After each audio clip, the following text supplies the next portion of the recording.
Mother, man. Kendall Francois here, keeping bodies in my crawl space, in my attic, everywhere. Murder Mill Mayhem, dog. Spreading faster than a case of the clap in a trailer court.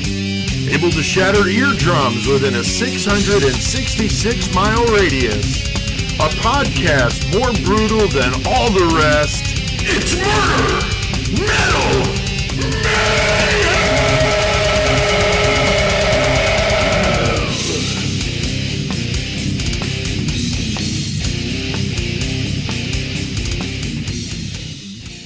All right, what is up, you son of a bitches? What's going on, motherfuckers? Hell yeah. Fucking Tuesday, and we're doing that thing we do here at Horns High Studios on the Horns High Podcast Network.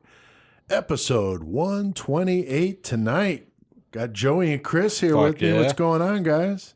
Not much. What's going on? Another fucking Tuesday. Gonna get her in. It's been balmy, man. In the 40s today. Yeah. Felt almost 50. Shit. It was nice weather out Fuck today. yeah. It was. I It had was my awesome. windows cracked and shit. Dude, it was amazing. It was amazing. So definitely a far cry from last week, which was all that snow and dumb shit. Oh my God, it was horrible. It was. So it's nice to be here with you guys. Now, T-shirts, we always go around the horn and talk about what shirts we got on, Chris. I got my Murder Machine Clothing work shirt on with Yeah. the big old fucking Baphomet back patch. And underneath that, I got my Mass Murder Messiah shirt on as the Nice. undershirt. So I'm rocking it 2 times. Hell yeah. And Joey, you've got a little tip of the cap to some old school shit there. Yeah, I got the Impetigo Ultimo Mundo Cannibal hoodie. Yeah. Nice. It's fucking fire, dude. Yeah, I don't wear this one very much because sentimental nerd Yeah, shit. right, I don't right. want to fuck it up. Right. But it's tight, though. He's got a fucking huge Impetigo. Like, even Mark from Impetigo is like, dude, I think you got more shit than I got. So, like, That's awesome. I met him at one of the death metal fests Yeah. over there. That was really cool. Hell yeah. Good dude. I've got my Angelus Apatrida Hell shirt yeah. on since we're doing the feature on him tonight. The I Am the Antichrist shirt Yep. from them, and digging on Shit's those sick. guys. So we're all supporting the metal stuff here, of course, as always. Now, last week had a little last minute drama with me this time, not a COVID thing, but my tooth was fucking killing me, which is crazy because I went 53 years without even having a cavity. And then last summer, I got dental insurance now that I'm married to Jenny, and she's got that sweet ISU insurance. she's like your sugar mama. She is. And so I went and had my teeth cleaned, and they're like, oh, you got a couple of really tiny, like tiny cavities. I'm like, fuck it, yeah, go ahead and fill them, whatever. And I had that done. And then, a few months after that, my tooth started bothering me, and then it got better, and then it got worse. And anyway, That's how it happens. it was nuts. Yeah, it got from one day to the next, it kept getting worse. You and know, then my once whole you went jaw into the was fucking dentist, swollen. they fucking planted that shit in your mouth. Probably. They're like, oh, we'll get them back here in a couple Probably like little landmines. Yeah. So I had the whole dreaded root canal, but actually it didn't even hurt at all. They were really awesome. They were really cool. It was fun, to talk to them and to learn something. At the same time, I was so grateful to get this pain to stop. Yeah. So that was a good thing. So I was welcoming it. I'm like, whatever, just do what you got to do. I think with the advances in medicine and shit, a root canal nowadays is like undergoing a pretty normal procedure. Right, back Yeah. in the day. Back when- in the day, that was a nightmare if you My had to do dad that. was telling me about it. Yeah, it did not sound good. Yeah, that's some mayhem. Yeah. Well, he was saying they use various size drill bits to keep getting the hole bigger and bigger. And shit. I'm like, fuck all that. and You know? nowadays they're just like, Yeah, I didn't done. even feel the shots. I mean, that's how ridiculous it was. So anyway, because of all that, canceled the episode because I was just afraid I would be not good enough to do. Actually, I could have done it, but I'm glad it worked out just better that way. I hate keeping you guys wondering. So on something like that, I'd rather just make the call and just move on. And because of that, we released our The Jeffrey Dahmer episode. one. Fucking right, man. And Joey, I know we were talking in our pre-show meeting. You Yep. were saying, man, I'm kind of glad that did get out Yeah. because now we get a lot of people that checked it out. That was when we did that. I mean, I wasn't even on the show. I don't think then like we are now. That was No. before all this. Like I had just gone with you guys. Yeah. No, we you were did just that here. in September, I think. Did we? Yeah. Yeah, I think so. Oh. Yeah. But anyway, Yeah, it was. so whenever we did that, it was like one of the best ones we had done.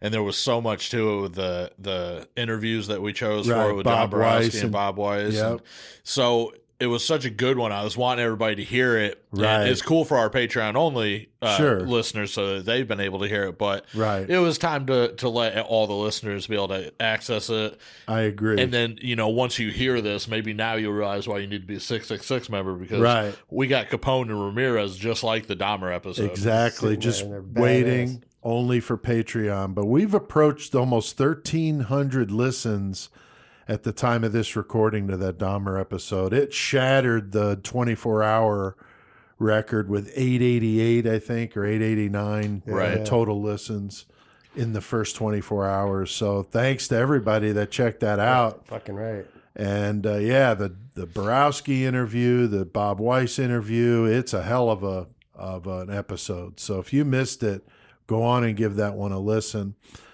Tonight, though, we got a brutal one. Joey, this is another one you suggested for us. Yep. Pretty good story, and one that a lot of people probably are not real familiar with. Kendall Stinky Francois. That's right. The That's Poughkeepsie Killer of whores and sluts. right. Yeah, the Poughkeepsie Killer. Poughkeepsie's got that weird spelling of it. That's a weird. It Yeah. is. I'm trying to read it like what? Yeah, Poughkeepsie. But there It's was funny, a like cool. New York, there's a lot of that. Like you pronounce it one way phonetically, but once you hear somebody say it, you're like, oh yeah, It's different. Yeah. Yeah, and that's just like Illinois with the San Oh, Joes and some of the weird, Or just Illinois. right. Yeah. So Poughkeepsie, there's a club. I don't know if it's still there called the Chance in Poughkeepsie. It was amazing. It's like an old theater, kind of like our Madison Theater or Canopy Club. Right. But in Poughkeepsie, the Chance, I've seen King Diamond there like twice, Megadeth, a lot of bands at this place. Pretty badass. So that's my dealings with Poughkeepsie is going to shows. But anyway, he likes storing dead bodies in his attic and crawl space. So that was his thing. And Chris, it's amazing. His His parents whole family living with him and shit. fucked up. But But it's it went on, and it's definitely a crazy story and perfect for us. So, Oh yeah, this one right here is yeah. like Murder our Mile Mayhem. wheelhouse. it's Yeah. dirty. Yeah. So our murder segment, of course, we'll do Kendall Francois. So that should be good. Got CK warming up, ready to throw down in the metal segment. He's all fired up tonight. He's going to be going to Spain. Yeah. To do his feature on Angelus Apatrida. Very cool band. I've been hooked on these guys for a while. So is he. It's going to be wicked. And play a little clip from that interview I did with Guillermo, Fucking right, the man. guitar player and singer. Amazing time doing that interview with him. Real nice guy. But he's been terrorizing people on Wildman Street all day. He's out of control. It's always out of control. He Tearing is. something up. He is. Driving people insane. They're just trying to go home. Steve. I don't even know why you would drive down Wildman Street with not all anymore. that. Yeah. Like unless you're looking for a party. That's right. So CK's ready to go. Got another killer cage match tonight, guys. Got some listeners to thank, Chris. Yeah, we got Samantha Reinhart, Jim Bethel, and Connor Sims. So thank you guys for that because Hell it's yeah. pretty crazy, weird. It's a weird matchup. It is a weird match Is of Jim Joey. Bethel, who they named Bethel, Connecticut after? No, actually, he's from Clinton. For Or he's real? from around here. That's yeah. hilarious. Well, he lives in Ohio now, but But that's yeah, where he's he from was here. from, Yeah, he's yeah. from here. Yeah, that's funny. But who we got going in the cage tonight, Joey? That This little should be a good one. That little fucking bastard Jesse Oh Pomeroy. my God! First, the fucking the Tri-County Killer, Henry Lee Lucas, cruising all around, just maybe killing, maybe not. Right? You never Maybe know. talking shit. Right? Maybe sucking dick, maybe not. Right? You never Maybe know. fucking getting strawberry fucking milkshakes. Yeah. Who knows? That's right. With a Pall Mall. You know? Pall Mall. So Henry Lee going up against the child killer Jesse Pomeroy. That should be a good one. They've got two objects to fight with, and of course a variable to keep it interesting. Yep. And we'll do that in the Mayhem segment like we always do. Huge thanks to spellboundeffectsandart.com for Fucking right, sponsoring man. us. I've seen some of his newer shit. And oh what my you were God. talking about earlier at the meeting, though. Dude. Oh, yeah. I asked Tony in his interview we did for Voice of Dread what was the craziest thing he's ever had to build. And we'll be playing a clip of that next week. Hell so yeah. that'll keep you on the edge of your seat. It's fucking insane. Because if you've seen the shit Tony does, this pales Yeah. in comparison. He loved that we call him Spike, by the way. Hell yeah. Awesome. Yeah, we talked about that in the interview, and the lamps and the forearms and all the cool stuff he does. So check out his website. He's got new stuff all the time. Dude, that shit that I shared Yeah. with the hands coming out with the fucking face. Oh Dude, my God. I don't even know Nasty. what it looks like because he only posted that one pic, so I haven't even seen like Around what about it the all 360, looks like. yeah. But man, already I know that shit's so nasty. Yeah, and if anybody's ever going to be moving down to South Florida anytime soon, Tony's looking for some help. Oh, so wow. he's actually needs some assistance. So anybody in fucking South sweet job. Florida, go to spellboundeffectsandart.com and tell Tony, hey, I heard about this shit on Murder Metal Mayhem. I want to help you out and get a job. So Fuck yeah. Tony's really growing his business, and that's really killer. So we appreciate him sponsoring the show. Also, our friends at Stuck Up Sticker Company from New Jersey. Fucking jizzy. Fucking crushing it with the new stickers. We've been Awesome talking quality. about The them. die cut stickers are amazing, bro. Yeah, they really look good. So bands, if you're needing stickers, banners, anything like that, get in touch with Ian and tell him that we sent you. He's going to take good care of you. He took good care of us, man. He got the shit out like quick. Quicker than fuck. So dude. go check out areyoustuckup.com and see what Ian can do for you. He's all over social media, Facebook, Instagram, Twitter, whatever your flavor is. Twatter. He's got it. So go check him out, Stuck Up Sticker Company. Also, thanks to all you guys for listening to the podcast. You We guys appreciate are the it. best. Yeah, I mean, we keep seeing the numbers rolling in. This week was 3,100 total listens. That's awesome. Germany, guys, I don't know. Holy shit, Patrick from Skeleton Pit brought yeah. brought the thunder with pain. it. Yeah, hell yeah. Plus the guys from Surgical Strike, Dude, Germany, #2 country. All listening. my buddies from Cerebral Enema and Annexation, you know, Yeah. like those dudes, like they all listen to it because as soon as we posted up whatever episode it was, he was hitting me up like, "Man, thanks for the shout out for Annexation." Oh, cool. And I was like, "Damn, okay." So That's I know they're awesome. listening for Yeah. real. You know, I love that shit. Well, I have seen a lot of people here in the last 2 weeks liking us on our page on Nice. Facebook. So, and there a lot of them are foreign last names and so forth. So that's amazing because 78% of you are U.S. So the ones that are outside the U.S., we really do Yeah, we appreciate you guys. You guys a lot. For sure. And keep on telling your friends. Also, man, on the cities listening, Columbus, Ohio. Number Do you know 3. why I'm laughing? Number Same 2. reason I'm laughing. Yeah. Fucking Our buddy Is that Butt Jesse? Chugging well, no, but Jesse, like, so he's ultimate troll, right? Right. He's been on a kick for like almost a year, like fuck Columbus, Ohio. Like it's He's just from Dayton, and Yeah. he just posted something like right before we started recording. I saw he just posted something like, you know what, really, fuck Columbus, and it's just funny that no, you kick ass Columbus. yeah, Thanks. no, Yeah. I love all. You know, Ohio's just the shit everywhere, especially Yeah. Finley. Jesse's funny as You fuck. know. Of course, 419. Dude, I went to whenever I was over there. So for the listeners, I just went over to Ohio like recently this weekend. When I was over there, so I like went to this place outside Toledo, this town, and all that was there was a Kroger. So I'm waiting for my buddy Sean to get off work, so that I was gonna meet up with him. And I go in this fucking Kroger, and I mean, it was the nicest Kroger I've ever seen. Our shit's Oh, like wow. ghetto. Dude, they had clothes. They had like fucking Nikes and Jordans and shit. Like, Oh, wow. it was weird. But anyway, so what caught my eye, though, and I didn't take a picture. I don't know what the hell I was thinking, but they had like all this Ohio State shit, of course, in Right. this section. But next to that was all this 419 shit, you know? And I was like just dying. I can't believe I didn't get a picture, but yeah. That's hilarious. Bunch of 419 swag. So over anyway, there. Columbus, Ohio, we love you guys. Yeah, Love that's all you. yeah, awesome. we do. Number Hell 2 yeah. city listening.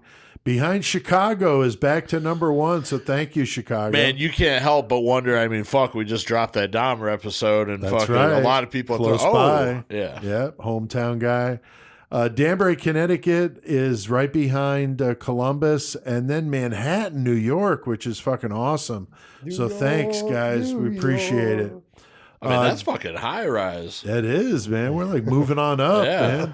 Now, Joey, you got some serial killer calendar stuff for us? I got a few things to share. All right, what you got?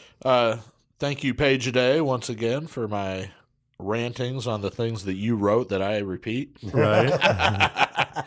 But so I found, okay, so there was a couple interesting ones. So 2009, Tring branch of the Natural History Museum in London discovered that a room that had like 750,000 bird specimens. I mean, That's a lot of fucking birds. yeah, and Wow. of course they had a ton of rare ones and shit, you know. So it had got broken into, and 299 rare and tropical birds had been stolen. So 15 months later, this 22-year-old, he's an American who's studying flute at the Royal Academy of Music in London. Right. So he's this American kid. He was arrested in his apartment, surrounded by Ziploc bags filled with colorful plumes and boxes of what remained of the skins. Wow. So his name, which I thought was funny, Edwin Rist, because my buddy Shane Rist. Yeah, I'm Shane, like, is this guy really doing? Anyway, but so he was charged with orchestrating the heist. He apparently what he did is he posed as a photographer and then cased the room. He went in there, you know, Right. checked everything Checking out. where the birds are and shit. And then months later, he returned with a glass cutter, latex gloves, and a large suitcase. And he began selling the feathers and skins on the black market known as the Feather Underground. the fuck out of here. Most of the buyers Wow. were quote unquote fly tires. And what they were obsessed with recreating 19th century recipes for fishing lures. The fuck out of here, Right. bro. So he used the tens of thousands of dollars he made on the Feathers Underground to buy a new flute. He never served jail time and now lives in Germany where he makes heavy metal flute videos. So we need to look that We dude do up. need to look him up, man. Oh my That's god. hilarious. Heavy metal flute videos. What was his name again? Edwin Rist. Edwin Rist. Yeah, definitely look at that shit. With an R or with a W? Yeah, RIST. Okay. Just like Shane. Yeah, All right. just like Shane. Maybe he's related Oh to my god. Heavy metal flute. Like, I'm going to look up his videos. Oh, you know? must. All right. It's a must. So another thing they were talking about. Okay, so this was I thought this was pretty cool. They were talking about crime that had to do with food, like some big money crimes involving foods and cheese. So, in a 2011 UK study, cheese is the most commonly stolen food. A notable heist included a $875,000 heist of Parmesan Reggiano wheels stolen during a single robbery in Jesus Italy, Christ, that's a cheese. along with numerous vanished cheese trucks. So cheese is like... Oh my god, the Edwin fucking wrist videos. Pete's showing those to me right now. I got it on my fucking computer. Oh my I don't know God. how you're talking. Sorry to interrupt you. No, It's that's just like, oh that's my worth God. it. No, that's like I said. I knew that one was going to be fucking great. All right, so cheese, beans. In 2013, 6,400 cans of baked beans with sausages worth about $10,000 were stolen from a Heinz delivery truck as the driver slept. Oh my God. Like, what the Doesn't fucking steal. That's crazy. avocados. So I've seen that. The avocado yeah. is like, So in Tancitaro, Mexico, exports of as much as $1 million worth of avocados in a day. God. Dude, that's Wow. ridiculous. So of course the Mexican drug cartel, they catch wind of that and then they move in and start they extorting want the a farmers. piece of that action. So after years of violence and fear, a trained and armed force of officers now patrols the town's farms to keep the gangs at bay. But yeah, avocados, like that's a fucking big ass money fucking yeah, business. goddamn. And the last one they had on this food one was white truffles. So white truffles, of course, that's fucking money too. Like $1,000 for a fucking big ass truffle. But they rely on canine senses, so they had dogs that detect these rare white truffles. These specially trained dogs are valuable and vulnerable to sabotage. They have been stolen from their owners, caught in traps, and even poisoned by impeding foragers. Wow. That's a fucking brutal ass That is business, man. brutal. Like, don't fuck with the trufflers. I guess not. All right. I guess not. So the last one I got, and I thought this one was cool, and this is about an unidentified murder victim, but you'll know why I brought this one up too. So in June 1997, a hiker in Hempstead Lake State Park on Long Island found a dismembered body in a green Rubbermaid container. The woman had died by decapitation. Her body was missing her head, both arms, and both legs below the knee. There was a tattoo of a peach above her left breast, and that was like the only characteristic that they had of her. Wow. So she was given the name Peaches. In 2011, more remains identified as belonging to Peaches were found on Long Island. So that's, fucking 14 years later or whatever, they find more of her. That's crazy. As well as the remains of a child who was proved to be hers through DNA analysis. Oh, my God. And she is believed to be a possible early victim of the Long Island serial killer, which is an ongoing case. Yeah, he's on the list. Yeah. I've had him on the list for a while. So we'll talk about Peaches again whenever we do that for sure. But interesting. So that's what I had for the calendar fucking excerpts. Well, guys, we got a lot on our plate tonight. Going to be taking a little road trip to the east, Empire State and Poughkeepsie, New York, for a smelly bastard who likes to kill women and put them up in the attic in the crawl space. So, Chris, what the fuck do we need to do? Let's get a murder on. Shit. Forget about it. Forget about it.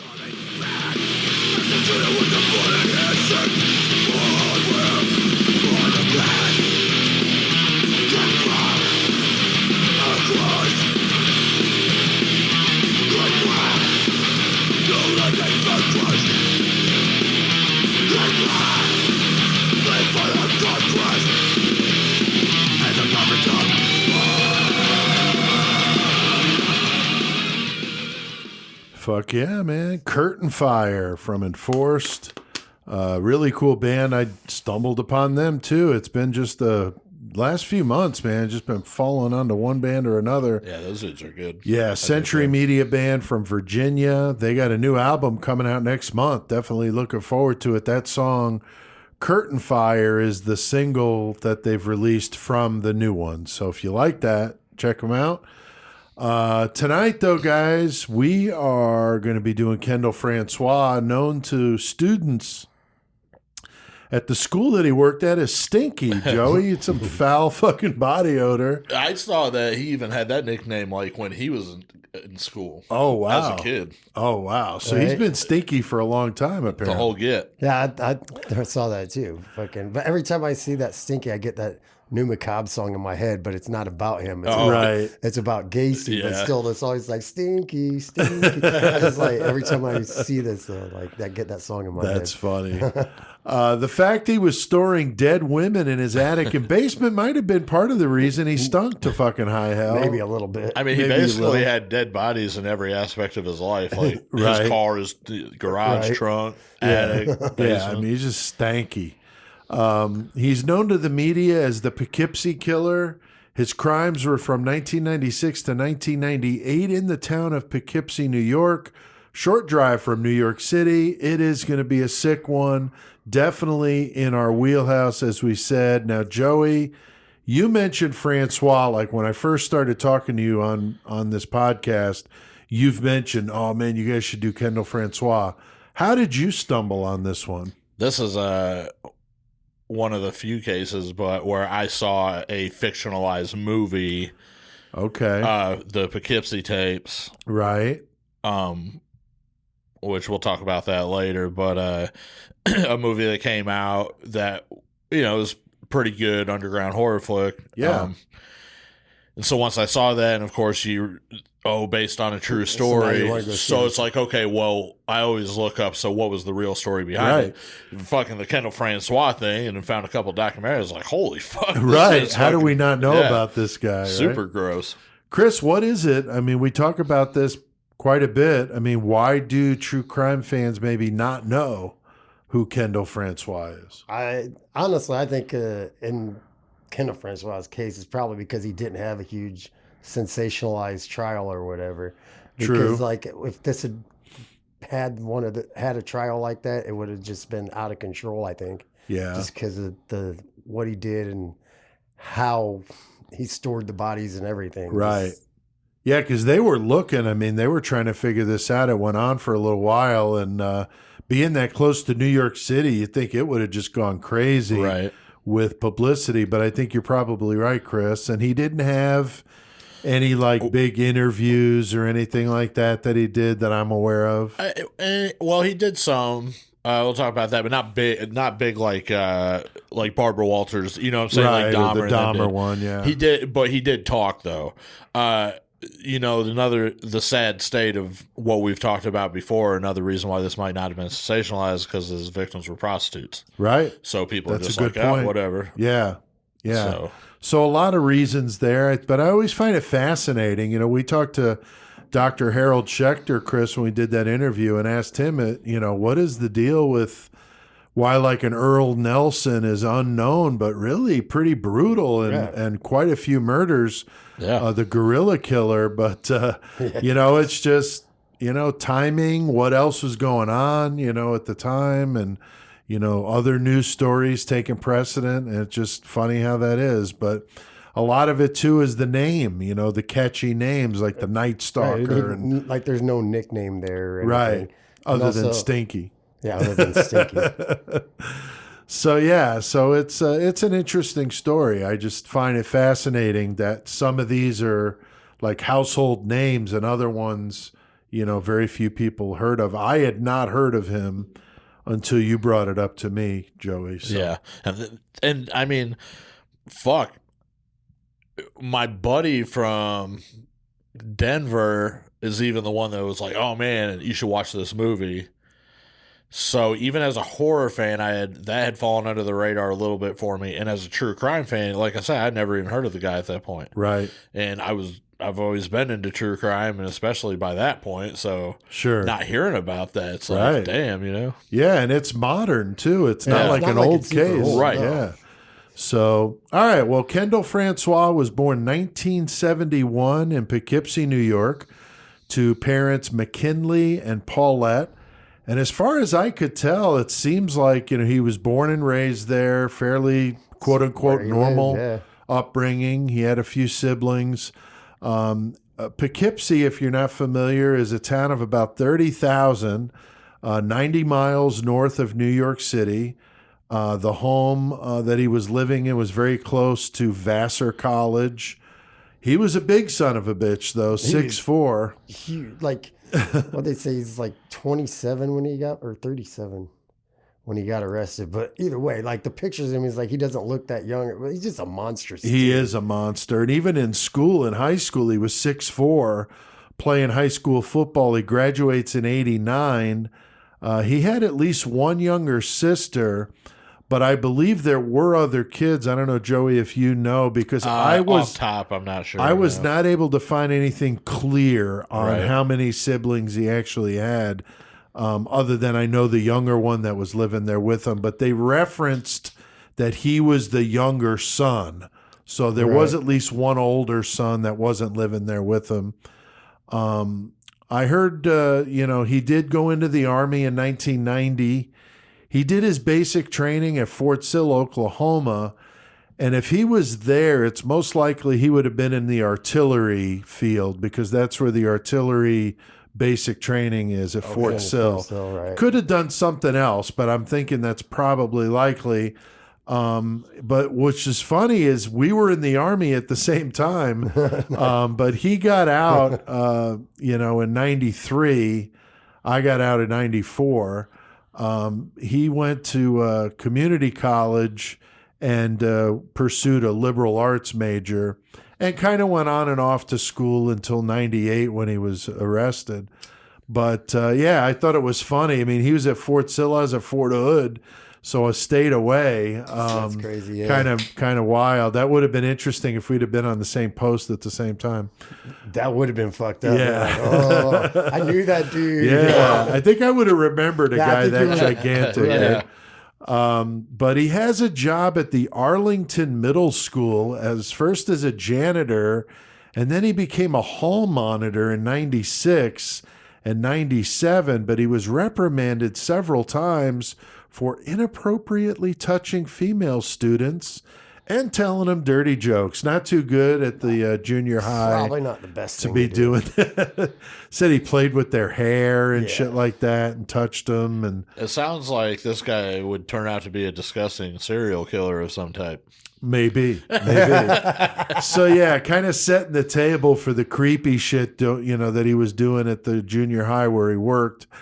But it's fucked up to think of him working at a school, especially with what he wound up doing. Yeah, but I mean, nobody knew about it. He just came off like a normal dude. So, Right. But that's what happens. Right. Like they come off as normal dudes. Next thing you know, like, oh shit, I didn't figure that. Right. And I mean, he's checking out these girls at the school, but Chris, I do think it's funny they call him Stinky, Yeah, it's not the best nickname to have. Like usually junior high kids aren't, at least when I was growing up, junior high kids weren't too kind to the school janitors and shit. And so if you're already stinking, then you're not going to have a good time. No, not at all. Not at all. I'm sure they were picking on him pretty good. Nothing against high school janitors. No, of course not. At all. No, of course not. Now, Francois was known as someone who liked to frequent the prostitutes in Poughkeepsie. I was kind of amazed that they had like a prostitute scene in a town of 30,000. And Joey, I gave you that book about the Jefferson, the case down in the Bayou with the murders there. And that's the same type of thing, but there was only like 10,000 people in that town, and there's like 8 fucking prostitutes murdered. Like, how are there that many prostitutes in a town that small? It's crazy. There's got to be something about that shit, because you got to think, like, back in the day, the Wild West, you would have tiny-ass towns, but pretty good population of prostitutes. Yeah. Well, that's what Jerome, Arizona, was known as the wickedest city in the West because of that. Something about small towns and whorehouses and strip clubs. I mean, here in Illinois and other places I've seen around the Midwest, almost every titty bar that you're going to see is going to be in some tiny town. Tiny-ass town or out in the middle of a major intersection. Where there's not as many rules, in smaller towns. So he's frequenting the prostitutes. Some of the women would say he was rough with them. And as prostitutes end up missing, he becomes a suspect. October 1996, 30-year-old Wendy Myers is reported missing. She was from Lloyd, New York, and was last seen at a motel in Highland by the Hudson River. So that was the first one that they knew was missing. 2 months later, Gina Barone, known as a drug addict and prostitute in Poughkeepsie, she turns up missing. I did see her mother on the doc that I watched. Shows a human side, you feel sorry for her. She's upset, obviously. Her daughter's missing. She's a drug addict and prostitute, so all these families know they're obviously putting themselves in a very risky situation. Exactly. And that's unfortunate. And like we've said, Joey, you mentioned it, the cops don't pay, as much attention to these, women that are doing that, as well as like we talked about with Robert Hansen in Anchorage, you get these transients that are coming and going. I mean, it's very easy for somebody to just turn up missing and then, nobody knows where they are and nobody really cares because they think maybe they just moved on somewhere else. Drifted on somewhere else. Yep. Yeah. So, I mean, it is weird. Now I was just going to expand on that a little bit, but they were talking about, he had already had a bunch of complaints on him. Oh, yeah. For assaulting area prostitutes. Like, they would go to the neighbor's door, like, they'd be half naked. You know what I'm saying? Like, fucked up shit. But the police, they viewed him as, they said, more of a bully who had a history of assaulting area prostitutes and not as the monster he turned out to be. Which is fucked up to think that, but that's just exactly what we were talking about, is they're looking at these prostitutes are in a line of work where they consider them high risk. Right. You know what I'm saying? So it's like getting in strangers' cars. You are putting yourself in that situation. So, you're taking on part of that risk. We're only going to do so much, basically, is, Right. And, you know, he used that to his advantage, but that's fucked up that so many people had tried, you know, to at least to out this guy or at least expose him for what he had done to them. And nobody gave a shit. Nobody would listen. Yeah. And I mean, we've seen this over and over, Joey, with these serial killers preying on prostitutes. Green River Killer, Arthur Shawcross, Picton, Hanson. I mean, there's so many of them.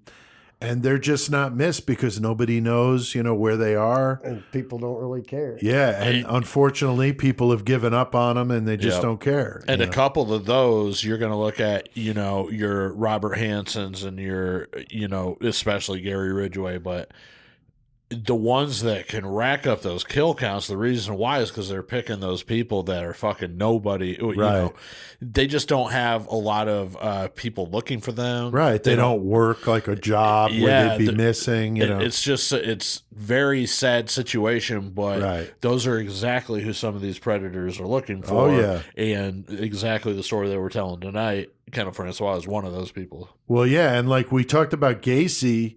You know, he fucked up when he got that Robert Peast, who was a good kid. His family gave a shit about him.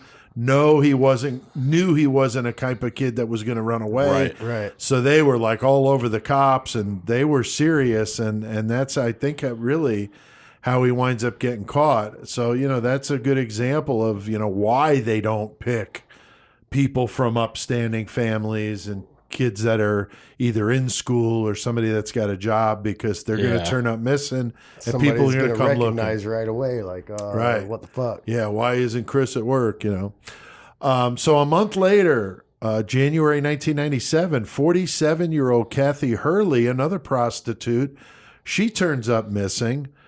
Kendall Francois is now being watched, and the police did a search of his house at 99 Fulton Street. Now, that lucky motherfucker that got to go in that house. Right, yeah. God damn. That would be on your house tour. Or oh, tours dude, of house. Pete's tour of homes all day long.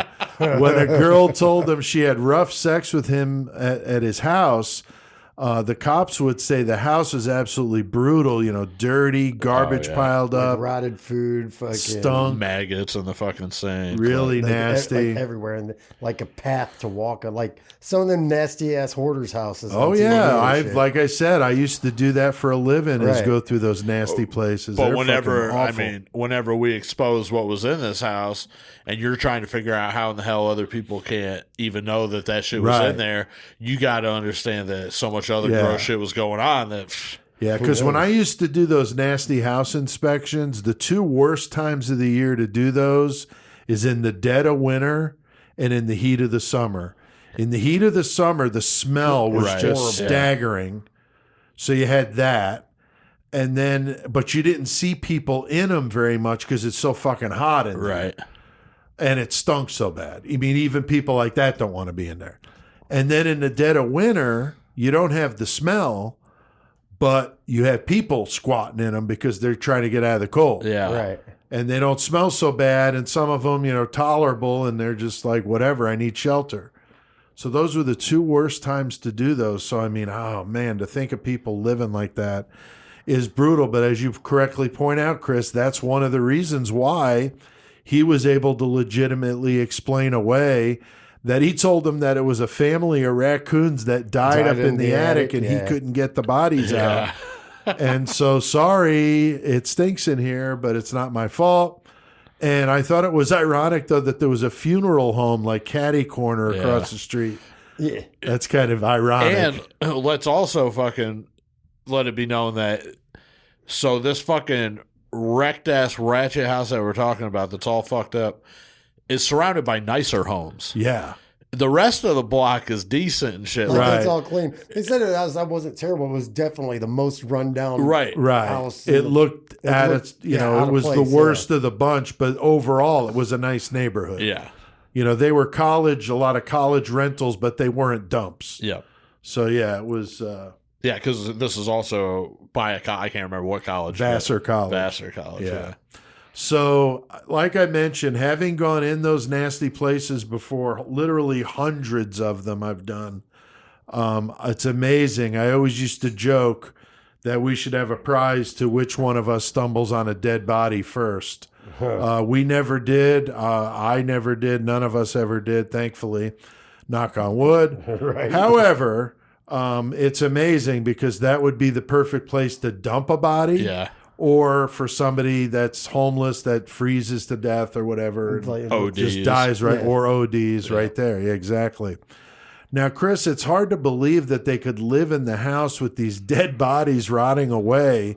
The smell must have been fucking brutal. But like we saw with Dahmer, you know, people in the neighborhood were complaining. So imagine how bad it smelled outside for you to complain about the smell. Dude, it's roast that's in the oven, man. Like Gary Heidnick, remember? His neighbors complained too. That's just like true. I burnt my food, man. Leave me alone. Sorry. But yeah, I don't know, man. Yeah. Though, I mean, even if they know, his parents say they didn't know the bodies were in there or whatever. Right.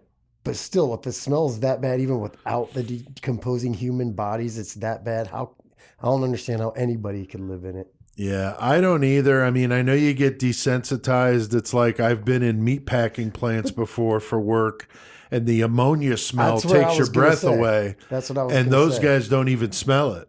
So that's not good because it's probably like blown out their nasal passages. But there's also a memory thing with your, but your brain, and you just block it out. It's fucked up. Like, this is part of life. I don't know how you could block that strong ammonia smell out, but I talked to a guy who said he didn't even notice it anymore, and I was just like, oh my God, it's like really strong in here, Right. So anyway, so March 97, 2 months later, another woman turns up missing, Catherine Marsh. She fit the same profile as the other women, white, brunette, small in stature. The police believe they're related. And on one of the docs I watched, they spoke with the chief of police, which was Bill Segrist, and the lead detective. This is one of my pet peeves when people use the first initial and middle name like this. But this one in particular, because how bad was your first name that you'd rather go by Skip? Nothing against the Skip that we all know. But I found it funny because they say it like over and over and over. K. Skip Manane. And the first time I heard it, I'm like, K. Skip? What the fuck kind of name is that? And then I saw K. Skip Manane. It's like, whatever. I just think it's funny we're going to be doing L. Ron Hubbard coming up, and I'll be doing, we'll be laughing about it then too. The Poughkeepsie police decide to go to the FBI for some help, but without a crime scene or bodies, there's not really a whole lot they can do. And Joey, the fact that he's a black, suspect, definitely not going to fit the typical serial killer profile. I mean, we know there are black, we've covered them, but it's different than what you're typically thinking white, 30 to 40-year-old male, And I mean, it's rare anyway. Like, the Atlanta killer Wayne Williams, that was so fucking long ago, but that was early on, showing how easy it was to be like, oh no, it's white male that would be doing this. So that's exactly what they're looking for before they found other reasons to look elsewhere. But so it's still not a common thing, even from way back then till now. There are some, obviously, we talked about Golden State, and Samuel Little, but it's not that common. And not to mention New York, I don't know too many black serial killers from New York personally. No, I can't think offhand. I can't think. Right. Of any. So if all and New York has serial killers, for sure. So if you've been looking for this certain type of profile continuously, if you're on a police force as a detective or whatever, this is what you've always been looking for anyway. Right. You're not going to be so easy to stray from that. Right. So it probably does come as a shock. Not to mention, as you said, Pete, Poughkeepsie, not a big place. So they probably didn't really have a whole lot of reason to think that a serial killer would be operating in that area. And a police force like that has not got the experience that like a New York City or a Detroit or a Cleveland are going to be much more in tune to serial murder and just murder in general. Right. I mean, there's a lot of prostitution, and with the college there's probably all sorts of DUIs and, you know, drunken, disorderly stuff, but they're not dealing with serial killers. K. Skip Manane had never dealt with a serial killer before. I mean, DC Snipers is a good example for sure of the last person you thought. Yeah. If you're thinking of crazy white dude with a fucking rifle. Oh, yeah. That's what you're thinking, you know, like a fucking Ruby Ridge type of situation, you know, really, you know, out there, you know, survivalist type. And here you got two black guys in the trunk of a fucking car. Yeah, I mean, shit, just crazy. Dude, I remember that shit. Yeah, that's covering that. very fascinating. Don't we remember covered the number, that. but don't remember the number. That was one of the things in my life I always remember that I was actively able to watch on TV. Oh, sure. And like every day wake up like, crazy, so what's man. happened now? You know what I'm saying? Like it's fucked up to think that way, but it was fascinating. Yeah. And we did that case. That was an early one, Chris. I don't remember the episode number, but we've done DC Snipers. Now, November 97, Maria Giancone turns up missing. I can't believe I butchered that Italian name. I'm just getting. I was thinking in my head, like, come on, Pete. Well, you know what it is the double C is Cha, right? But they don't pronounce it that way in the documentary I saw. She goes by Giancone, but it really should be Giancone, right? But that's how they say it. I think that's what's throwing me off. So I would have been like Giancone. Hey, Giancone. But yeah, the double C is Cha in Italian. She turns up missing. Her father, retired. This is sad. Her father's a retired corrections officer. So, you know, in my dad's line of work, he goes to the police to help him find his daughter to let her know that her mother had died. So he knew the girl was his daughter was a prostitute. So he goes to the police to see if they'll help him find her because the mother had passed and he wanted to get word. So that's pretty sad. Yeah, you know? that is... Obviously in an era before cell phones were really a thing, and you know they had no way to contact her but that. You had a cell phone that looked like a backpack. Right. Oh, sure. Like it was not a small thing. Fuck. Another one in June of 1998, a 51-year-old mother of two, Sandra Jean French, is reported missing after family found her car abandoned. The cops really struggling to get a handle on what's going on here. More prostitutes are turning up missing. There were other suspects in addition to Francois. I saw there was one guy, Chris, from the South who had turned up, who was in prison for rape.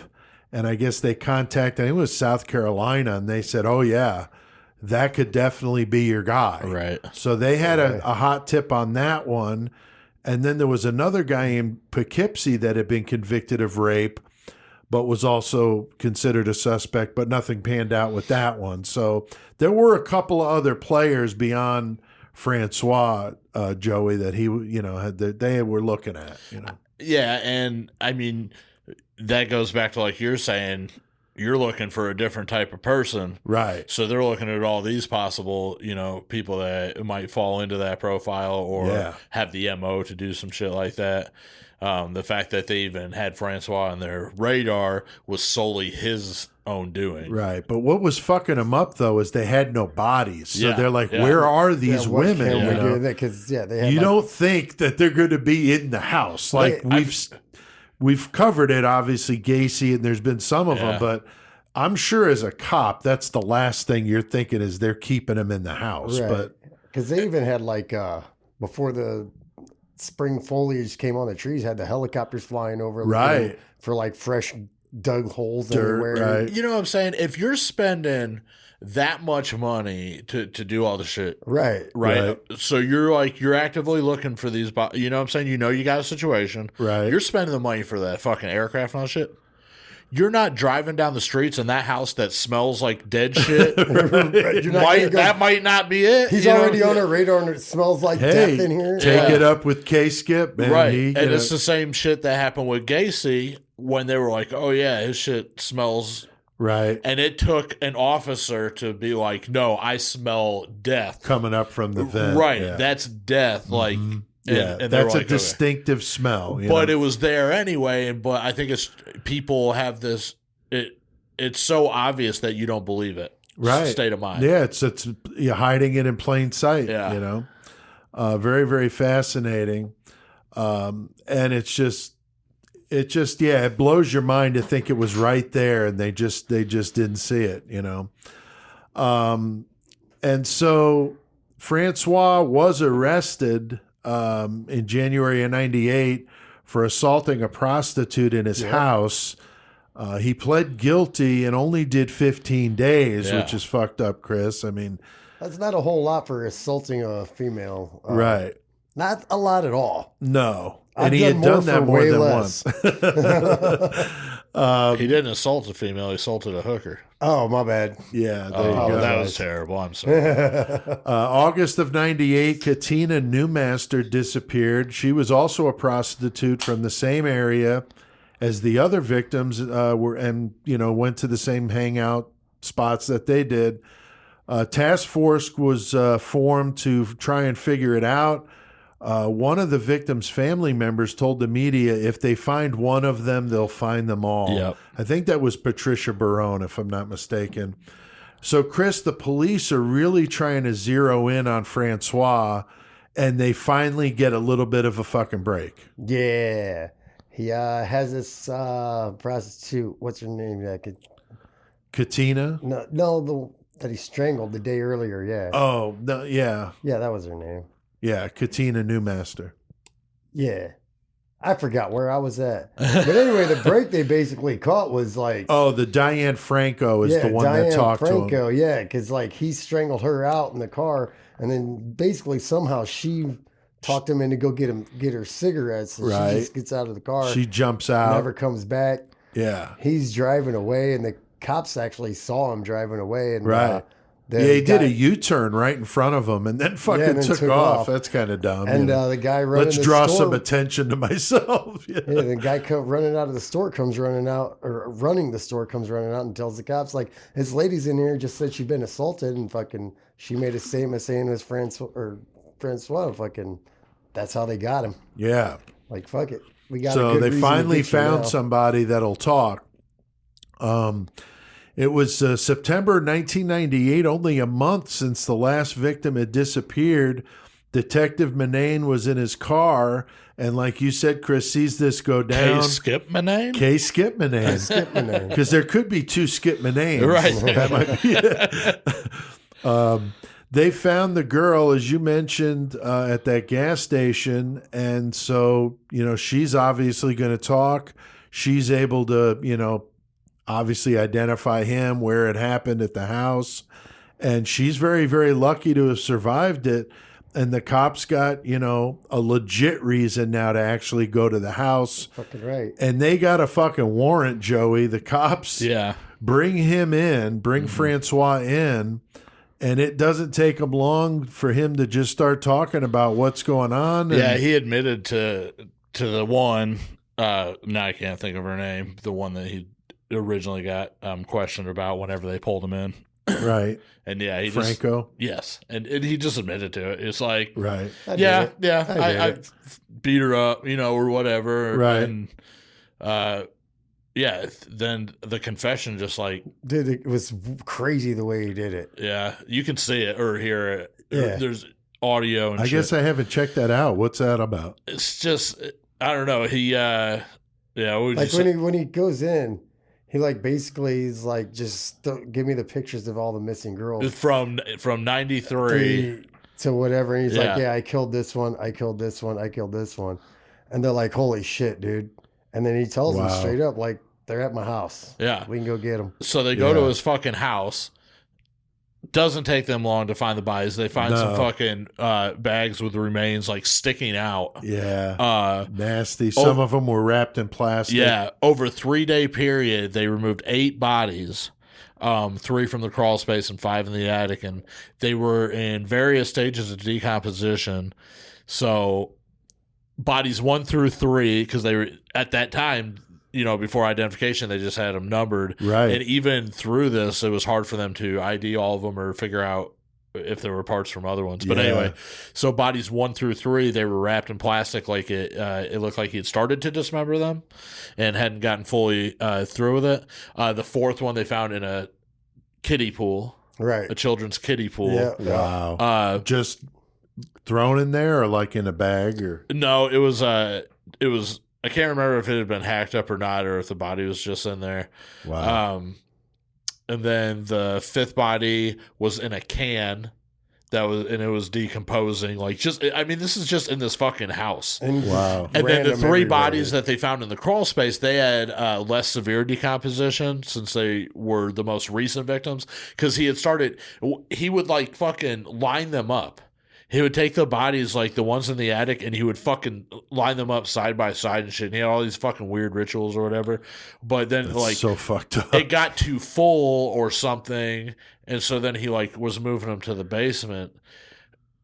Which Gacy, his fucking crawl space got too full, so he started dumping them in the Des Plaines River. Right. Yeah. That's just so fucked up. It is You know fucked what I'm up. saying?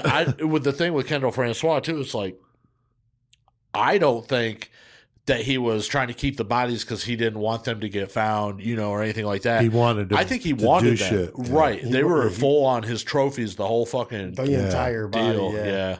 So that's fucked up. Very So fucked up. I saw this other thing too, whenever they had gone to the house. So they excavated all these bodies over that time period. I mean, it was just fucked up. There And were they- a lot of people standing Yeah, outside. There and- were people and like they had to puking fucking go from through- the smell. Yeah. I mean, like really nasty. They had to go through and fucking find, all this trash that we've been talking about this whole time and all this fucking maggots. yeah, they had to go They through had all to this go stuff through for evidence. all of that, every Yeah. fucking bit of it. And there were other people living in this house. I mean, it's fucked up. Yeah, they took the parents and sister out of there Yes. to get them to Yep. talk. Well, obviously, see what they know. Which, as Chris said, they didn't know shit. Yeah, or they fully claimed like, they didn't. and they fully believed like everything they said pointed that they really Right. didn't know anything.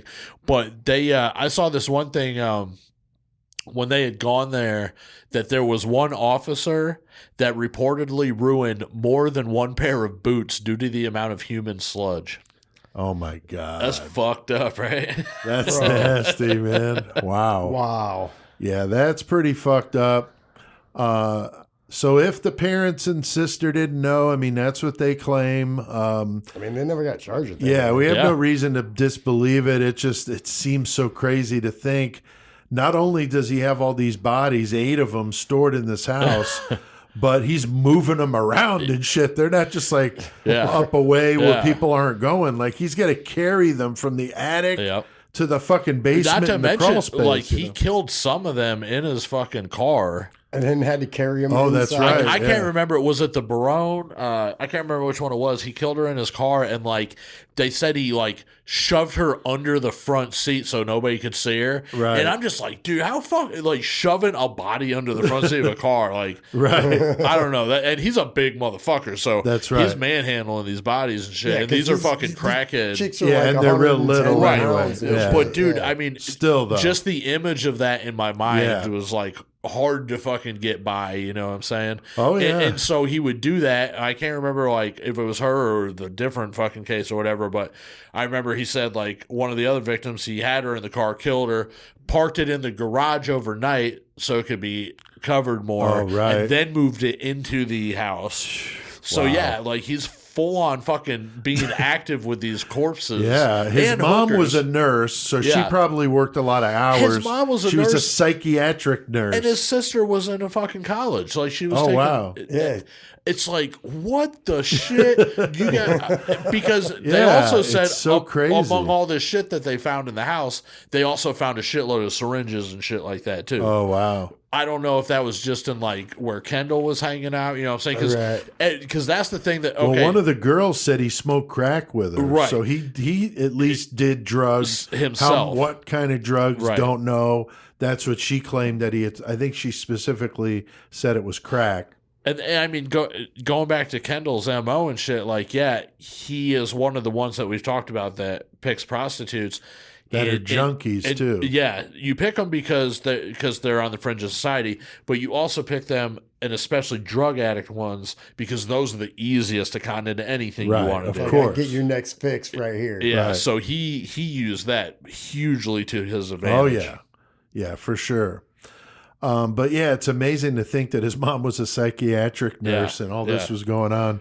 I can't believe didn't you'd see be a ever what the psychiatric nurse and dad live in did. that house. Right. Yeah, being that fucking messy like that. What did either of you see what the dad did? I never saw any mention of if he was retired or what the deal was, but I never saw a mention of what the father's job I never was. really did either. I don't know what Trying to figure out when he's doing this. Like, I mean, okay, the sister's in college and the mother's a nurse, so you probably got two of them are probably out of the house quite a bit.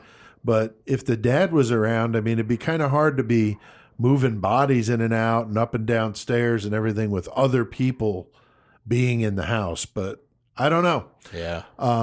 So September 2nd, the police did their search. And as you said, they had the neighborhood was out there. They had EMS workers. Fucking block party. Yeah. I mean, they had it cordoned off. They're finding these bodies.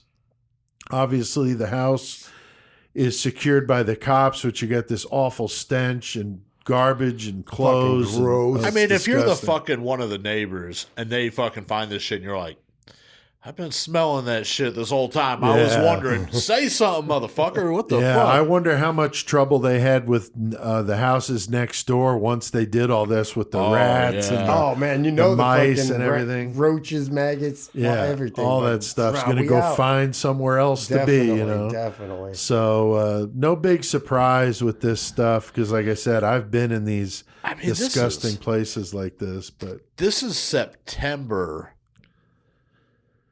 That's not. It's hot still. Yeah, and maybe not so much up there like around then, but it could be though. I mean, we had some hot Septembers here, But it's been hot through that whole summer, right? And there's been bodies, and those people aren't just like, holy shit, that's a lot of bodies. Like he wasn't even burying them. No, they're just out and about. Right? Yeah. It's fucked up, man. They find 8 bodies in total.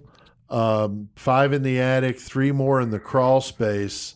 But Chris, I think any one of the 3 of us would have been standing outside that house watching this happen if you were close by, don't you think? For sure. I mean, just it was been How cool was that? Really happening, dude?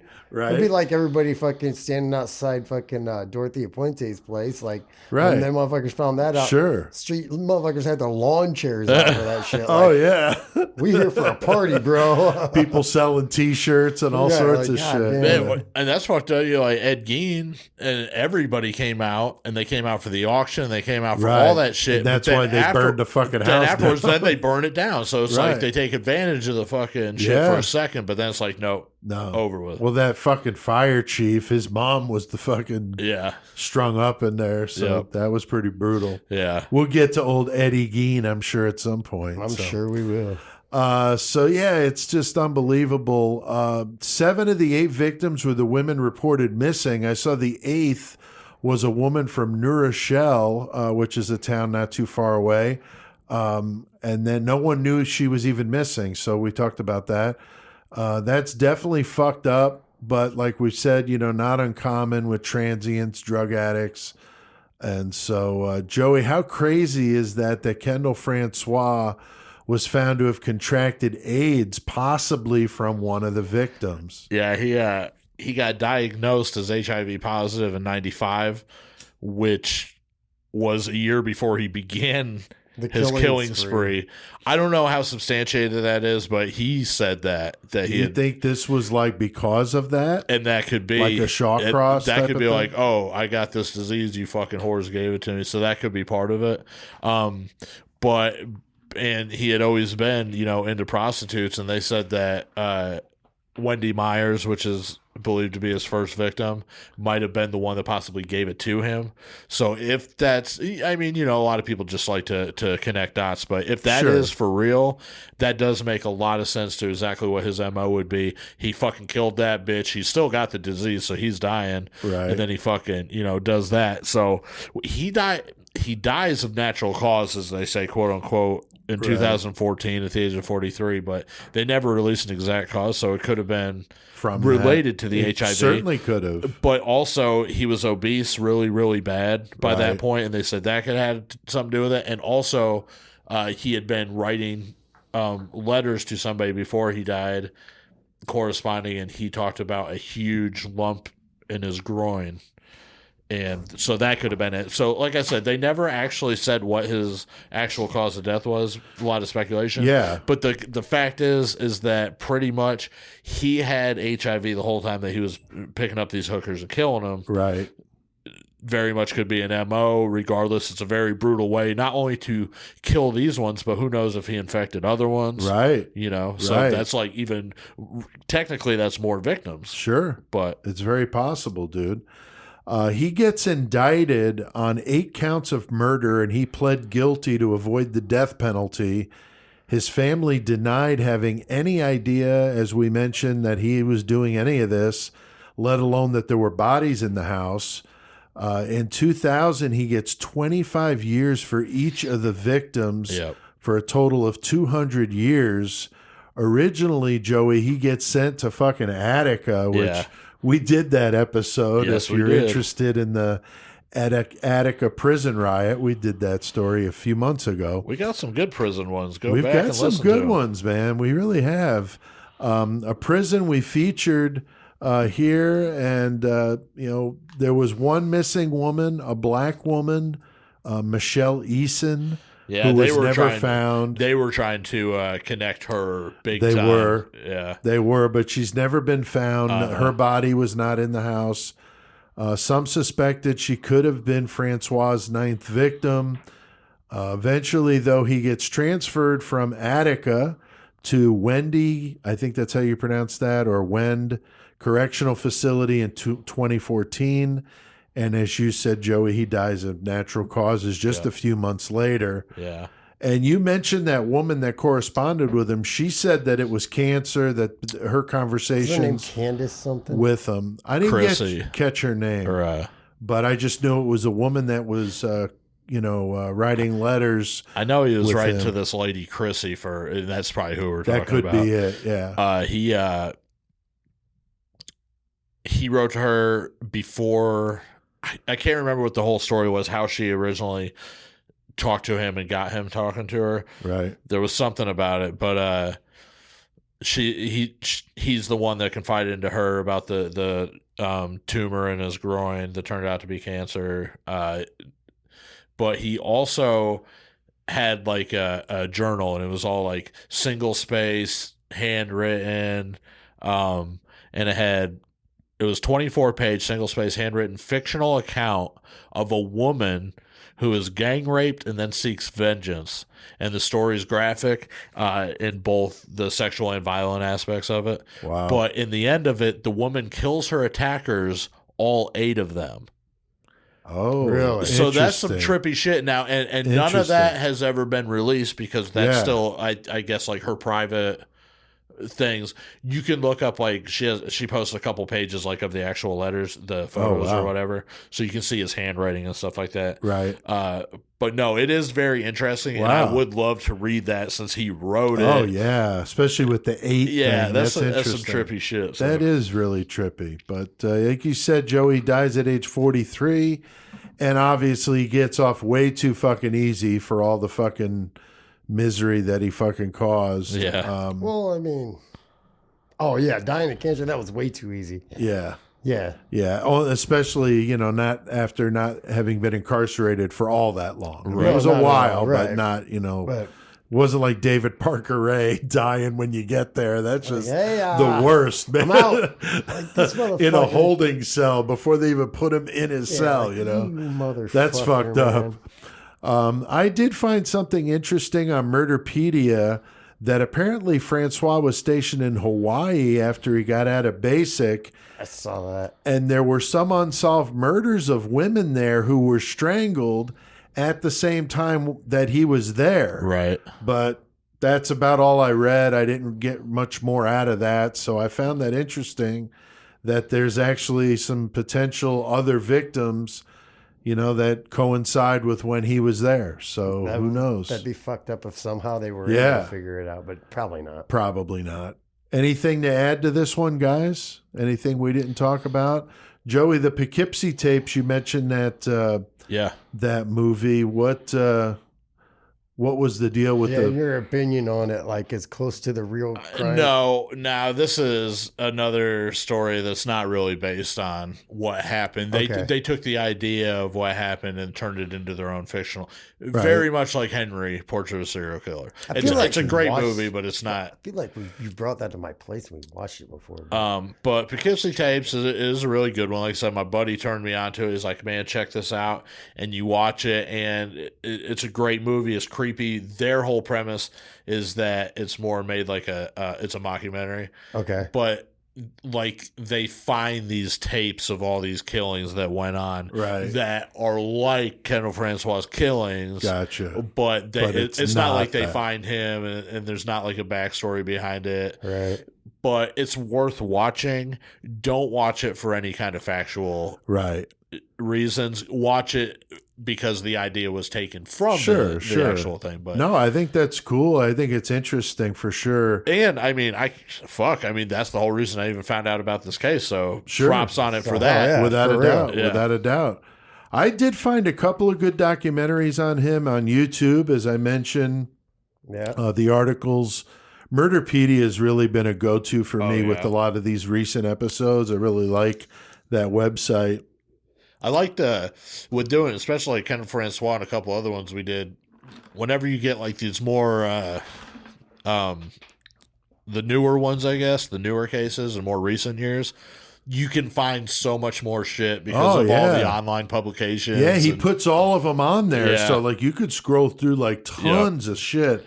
I really think I want to reach out and try to get a hold of them and see if they want to do some sort of exchange. That'd be cool. Because we use their stuff a lot, and maybe they could plug some Murder Metal Mayhem on there. So, I did, I think we did a good job with this one, guys. It's an interesting case, that's for sure.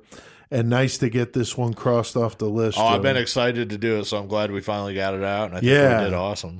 Yeah, because last week we were supposed to do this, but the thing with my root canal put the little kink in that. So we bumped it a week, and we had to do some shifting. So there'll be some switches to things, but we got some good stuff coming up. And speaking of that, next week, I'm hoping I got to touch base with them. I have not heard Tex had reached out right when the power went out and stuff down there. Yeah. And said he was doing okay. Everything was good. Now, of course, he's a, soldier from way back. So I'm sure he's, getting through it. But I need to touch base because we're going to have him on to talk a new story we've been wanting to do, Chris. Joe Ball. Joe Ball throwing people to the alligators, Chris. Pretty wild shit. That's going to be a fun one. And we got a great commercial that we did to tie in with that. That one was good. That's a good one. So Joe Ball is next week, and we're going to have Tex on to talk about that. It's going to be awesome. Anytime you're talking about feeding people to the alligators, it's going to be a good time. So we'll have a good one next week with that, so make sure you check that out. I think, guys, we've done our fair share of murdering tonight. I do hear that fucking music. He's wild over there on Wildman Street. So, Joey, the fuck we need to do? Let's get our metal on. Known the world over as the master of metal, the crusher of posers, and Murder Metal Mayhem's knower of all things metal, hailing from Wildman Street in Danbury, Connecticut, standing at 6 feet of brutal, punishing madness, weighing in at 220 pounds of poser pulverization, the one, the only, toughest bastard on the planet, Chris C.K. Kovacs!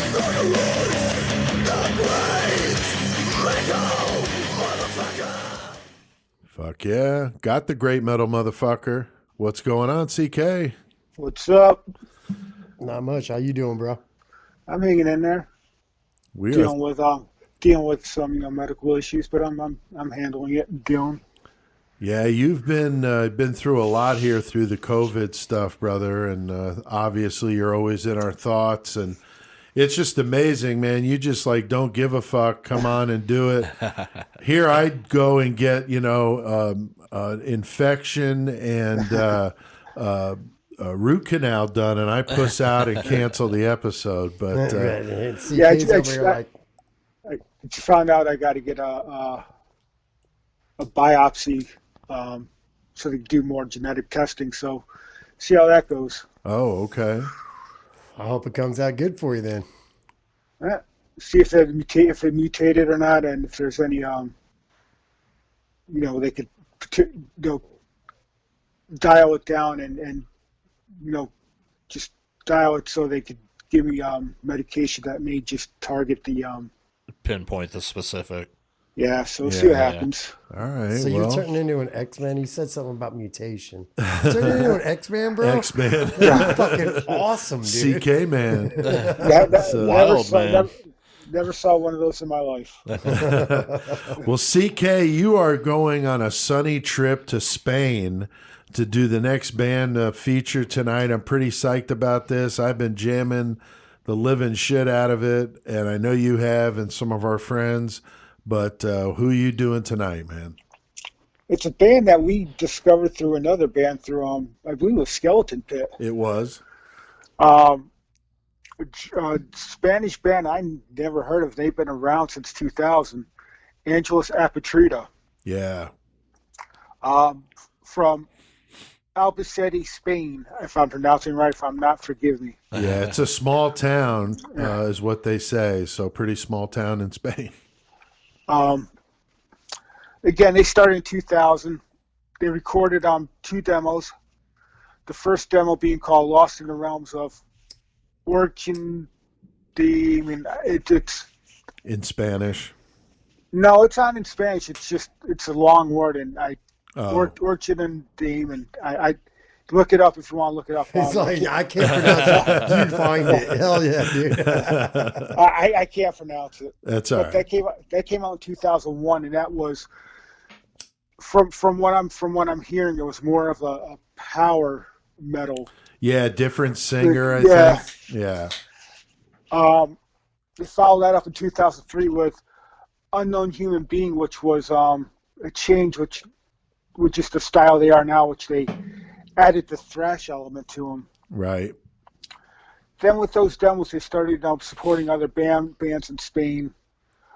Soon, a label named Red Dragon Records signed them. They recorded a debut album, Evil Unleashed, but for some reason, Red Dragon never. I guess they were having issues with the label, and it was never released by Red Dragon. Interesting. So a year later, they went into the studio, re-recorded the album, and it was released through K Industria throughout Spain. Interesting. Familiar with a story like that in previous years. Yeah, so that wasn't even vaguely available in America at that time.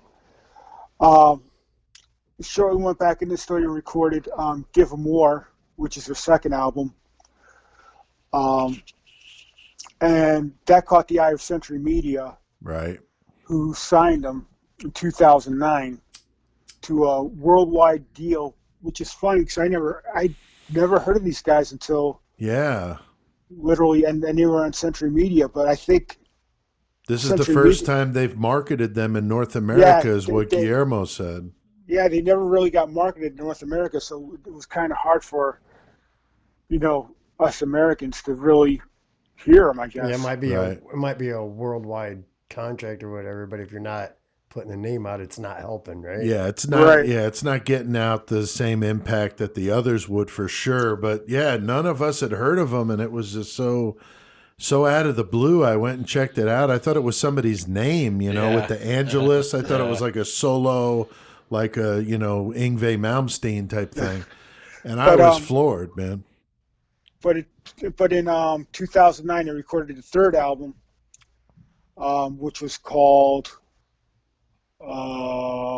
Clockwork, and he did some major touring with between Spain and Portugal, with bands like Arch Enemy.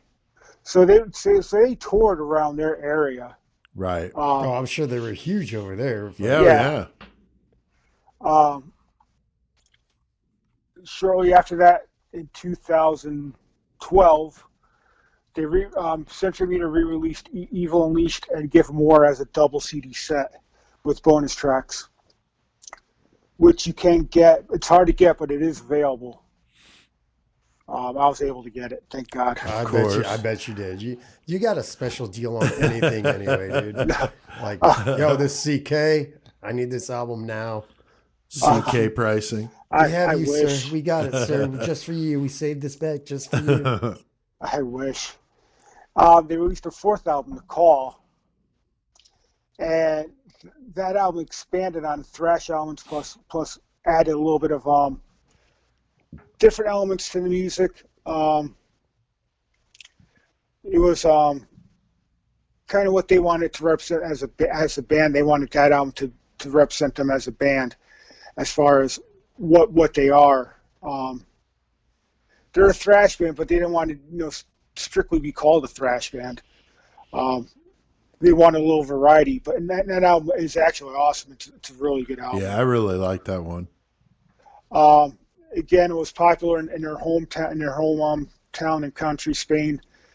Not much progress out of that as far as North America. Right. Shortly after that, in 2015, they recorded their Hidden Evolution. That's CD. badass. That reminds me a lot of Megadeth, a lot of parts of that. The vocals have a Megadeth feel to them. Really, really good stuff. The guitar work is fucking unbelievable, man. And that's the one that really set it apart to me, was that album with the way they changed it up. Like, they still were the same band, but they like really tweaked the sound a little bit and then just kind of go back into the thrash thing. I think it's pretty versatile. I'm pretty impressed with the way they can do it. It's a really great album. Yeah. And then in 2018, they put out Cabaret de la Guillotine. Yeah, that's badass. And that's another badass. And obviously, a couple weeks ago, they put out the self-titled, which is, to me, they're by far their best album. Mm-hmm. I agree. In my opinion. Yeah, I'm blown away by it. I've been jamming the shit out of it, watching the videos, live stuff, just really digging on those guys big time. And then you did the interview with them, and again, the self-release is the first album that's being, really pushed in other areas other than Spain and Portugal and that area. So hopefully, I know on the couple websites for like Amazon, that's considered a top seller. Right. On CD Universe, it's considered a top seller. Yeah, they've been showing on their Facebook page different places where they're ranking on lists and stuff, and they're killing it all over the globe, which is really cool to see. So it's really doing well. So hopefully, you could get some push behind this, and other people get to know them, and hopefully people listening to this will check them out. Yeah, I was really fortunate to have that interview opportunity with Guillermo, the singer and guitar player of the band, and he was really cool, super nice guy, not an English predominant speaker, but he did an awesome job. And it was a good interview. Thanks. He was really cool, super down to earth guy, very humble, really, really friendly, just like anybody you hang out, talk to at a party or something. Just really a cool dude. And so we'll play a little clip of that, and then as a little bonus, the day after this episode goes live, we're releasing the entire interview as a bonus. You get a little bonus the same week that this episode comes out. So check this out. I was really digging on it because obviously Dave Mustaine does, vocals and does a lot of leads too. I hear some Mustaine in your voice. I hear some Chuck Billy. Are there any other singers that you feel you kind of drew some inspiration from as you've been learning that? Well, I wouldn't say that. I mean, since I never liked to be a singer, I don't have like a favorite singer. In that case, like someone to. That of course, I mean, is my favorite band ever is Iron Maiden. So I wish I could see like Bruce Dickinson, or I wish I could see like Rob Halford. Right. Or Ronnie James Dio. I love the high vocals. I can't do that actually. I can scream and I can fake the high vocals, but I'm not like a heavy metal singer. I cannot physically. I mean, my voice is not like this. So yeah, I think that because of the influences and because of my favorite bands ever, besides Iron Maiden, which of course were like Pantera, Megadeth, or Testament, Exodus, or Sepultura, Slayer. Of course, right. the big ones, Metallica, Anthrax. So yeah, of course, I think after all those years in the early years, just covering our favorite bands, covering Megadeth, covering Anthrax, Metallica. Of course, like you got the influence, and I think it's normal that from time to time it comes to my own style. But I try to do my best. I try to do my best with this. Oh no, it's good stuff. I just every now and then you'll hear a little of this or a little of that, but you do make it totally your own. I'm amazed that you guys have released 3 music videos already for the new album, and it looks like you guys have a lot of fun doing that. Are you going to be doing any more for this one, or is that the 3 that you're going to do? Well, I would love to do that. I love to make video clips. I think it's very important, actually, in the nowadays, in the modern times. Like, it's not about taking or putting your video clips on television, but it's very important to have that kind of presence on YouTube and social media. So yeah, I have to say that we're out of budget, so we don't have more money for making video clips, and of course we made 4 video clips if we count the last one. You know, the visualizer video?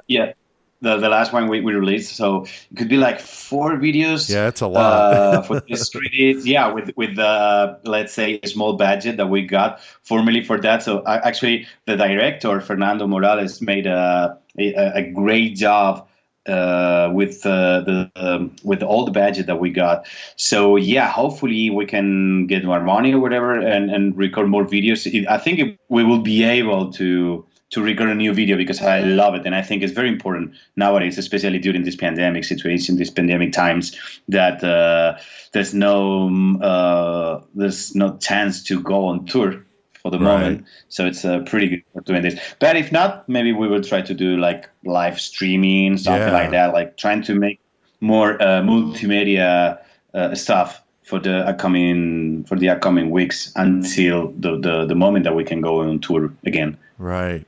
Now, a lot of our English listeners, and including myself, are curious about what does the name Angelus Apatrida mean in English?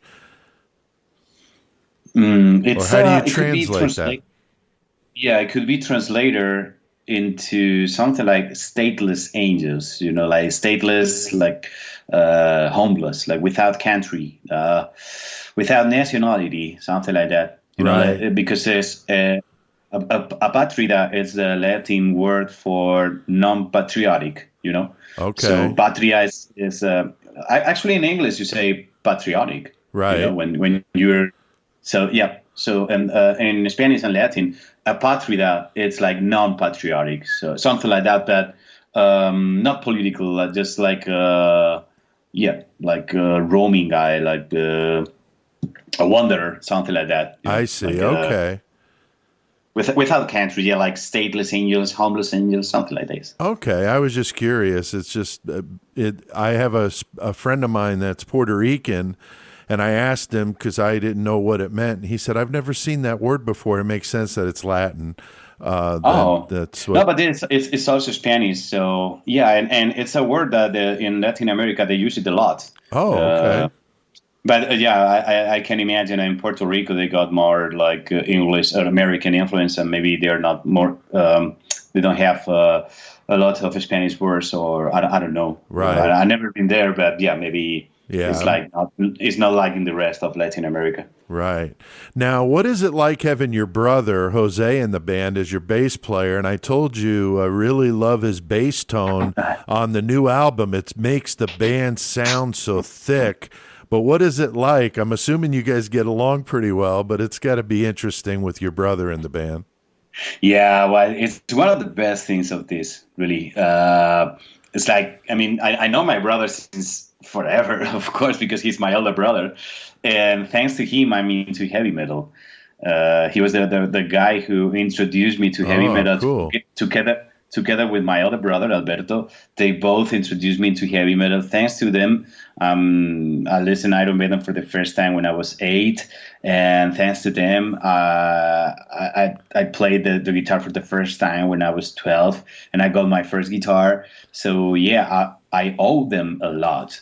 And playing with my brother is like, I mean, my brother is one of my best friends since I was a teenager. We started going out together to bars, and I always felt like protected by him because he's we are in 6 years. He's 6 years older than me. Oh. And nowadays, like, he's 42, I'm 36, 37. It's like, well, for me, it's the best because he's not only my blood brother, but it's my best friend, and he's a super cool guy. Like the rest of Angelus guys are super cool people, but yeah, it's like you got that connection, like blood connection, and my parents are super happy that we're sharing this together. Yeah, and yeah, he's an incredible, nice guy, super good player, bass player. Yeah, actually, he was the guitar player of the band. Oh, okay.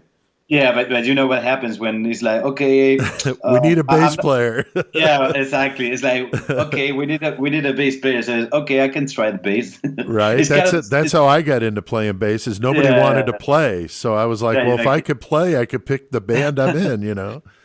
That's cool. Yeah, this is what he said, and it was only 1 week before our first show because in the beginning, Victor, the drummer, he was the first bass player. Oh wow. But, yeah, in 2001, when we got our first show ever, he said that he couldn't attend the show. He's like, I got a huge family problem, and I'm sorry, I cannot go rehearse. I cannot go play the first show. So it was like, okay. And my brother, who was the guitar player, said, oh, I know the songs. I think I can play a bass. It should be easier because it's only 4 strings. I mean, it's like, no offense. We were teenagers, so I was like, sure. And yeah, I mean, my brother took the bass. He was like, yeah, quite easy. I can do that. So yeah, this is why. I thought that was funny that he said that he didn't mean any offense because he knew I was a bass player. Right. So he was saying it, but I could tell when he said that, and the language barrier there, it was like I knew that's probably what he meant, and I didn't, of course, take any offense. I thought it was funny that his brother switched because he said, "Oh, it's no problem." Only 4 strings. Only 4 strings. So no, that was really cool. So yeah, definitely check these guys out. Angelus Apatrida, or as Guillermo says, Angelus Apatrida. However you say it, go check them out. They're really, really killer. Now, CK, you got a Lost Classic for us this week. That was a good one. I like this one. Yeah, what I have is the first Propane album. Fuck yeah. Nice. God, what the fucking... I made Foul Taste of Freedom. Yeah, Foul Taste. Came out, I believe, in 1990. Great album, man. Awesome album. Not a lot of people got into it. Which I don't know if it was the climate of the time or what, but right. It's an awesome album. It's like a great mix between hardcore and metal. Obviously, members from Crumbsuckers, so it gives you that hardcore feeling. Plus a couple members who are into metal, and in a perfect clash. Dude, I like Propane. I don't know if I've actually ever heard that album in particular, honestly. Yeah. The song Foul Taste of Freedom is a pretty popular Propane song, though. Yeah. But yeah, that's cool, man. I mean, Propane just rips. I love those guys. And that album's been re-released a couple of years ago, so it's available. Right. That's cool. Yeah, Gary and the guys from Propane are straight up, legends, man. They've been doing this shit forever. I know he's gone through a lot of lineup changes, but Gary Meskill's been the main guy there for the whole time. So he does, of course, some guest vocals on Low 12, the song Kill Everything. Yes, he does. Me and him go back and forth on some vocals. That was pretty fun. He did He did it from his studio there at home in Sarasota. And, of course, I did stuff here. But I've met him, though. We played a couple shows with those guys in 2000. Actually, the day Flesh of the Week came out, we played with Propane at the Gaslight in Peoria. Just burned that fucker down. That was a good one. So, all right. Well, guys, I'm hearing that music. We know what that means. We're getting ready to talk about what we've been jamming. So let's... Six, fucking six. Hell yeah.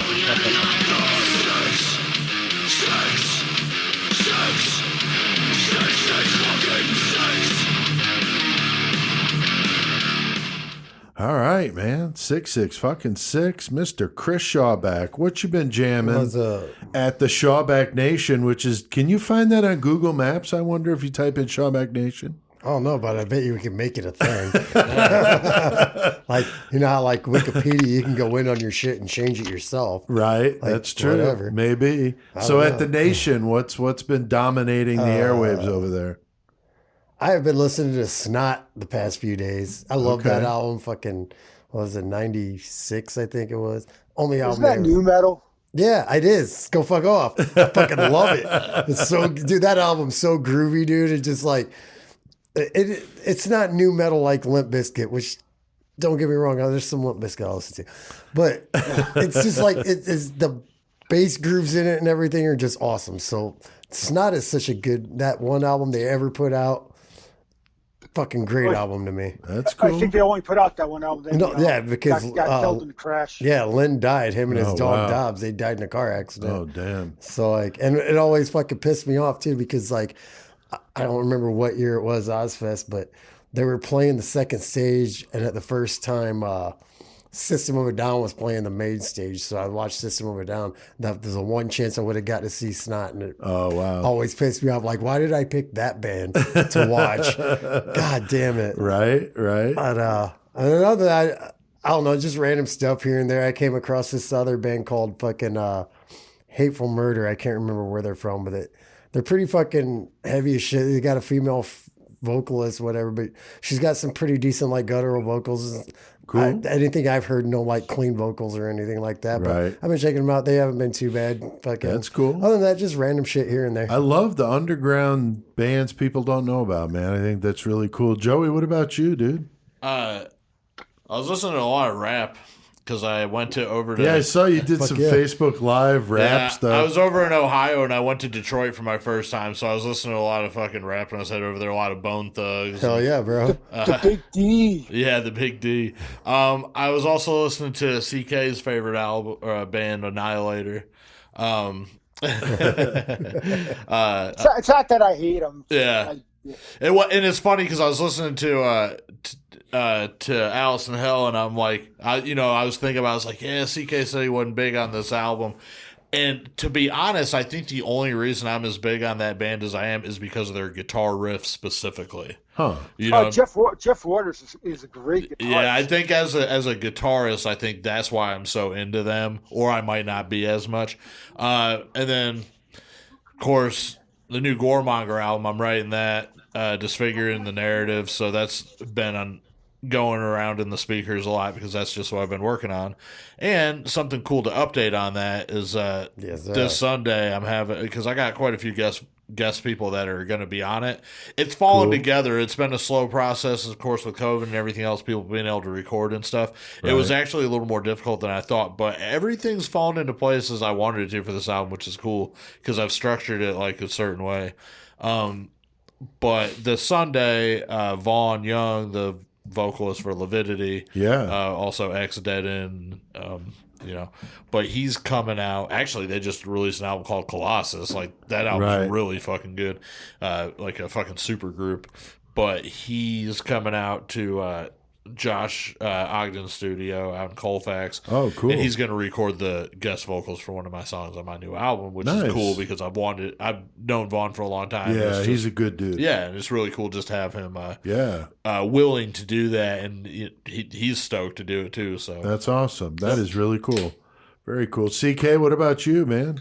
I'm still hung up on the Mels this week in Harlot. Okay. I've added Angelus Apatrida to that.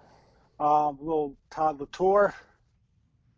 And I've been going back old school with some Sabbath. Nice.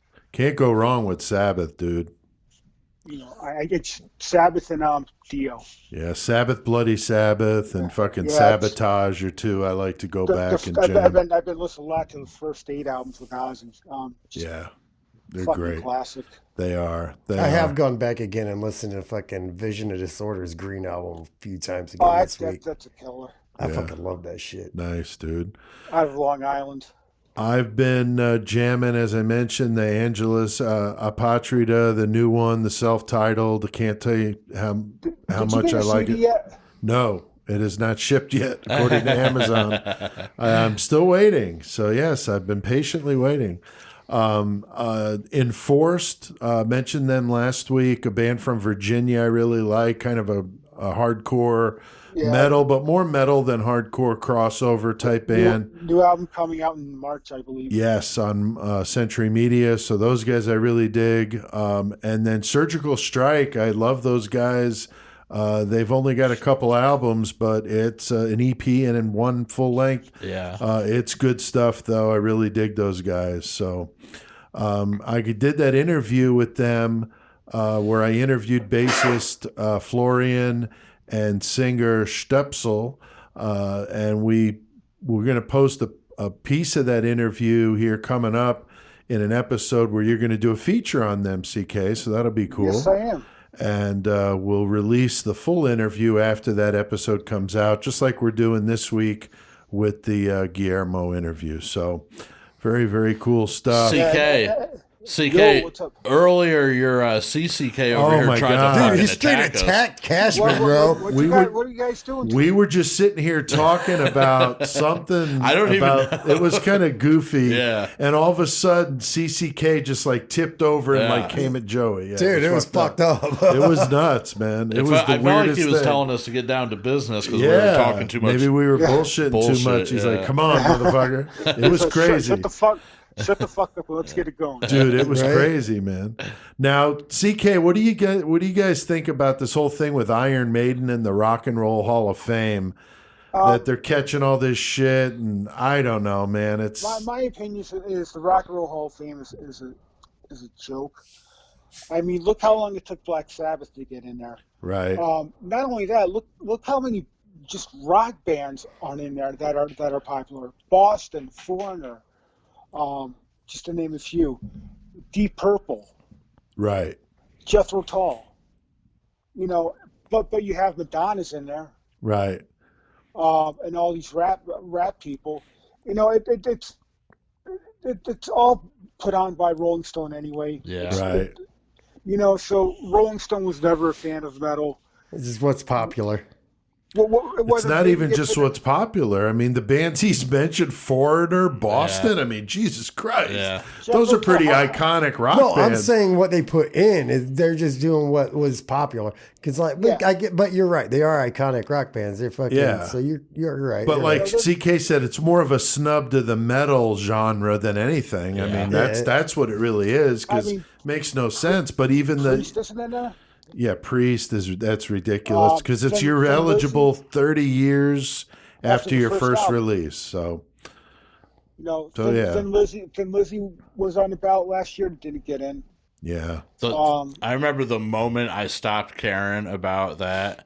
Like the exact one was when Green Day got in. Oh, yeah. Because I was a skater kid in the 90s, so I listened to like the older Green Day stuff like growing up on Kerplunk and all that shit, But And they were still considered a poser band. Exactly.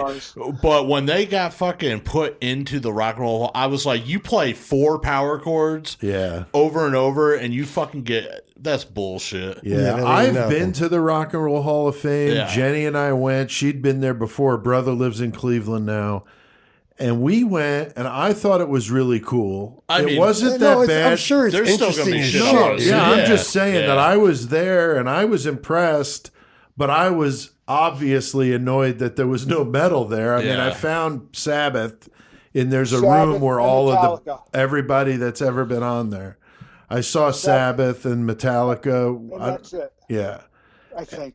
Right. And it's just really weird. But it's cool, though, to see, you know, like the actual paper handwritten lyrics to like John Lennon or something. It's like, what all the that fuck? That's crazy. Still interesting. The guitar that Hendrix wrote Fire on or whatever. But you know, all this kind of these shit. days, who they decide to put in is a fucked up thing. Yeah, the displays, though, it's worth going to see because, like, we were there was a Woodstock thing, but they changed that periodically, so the feature is different every time.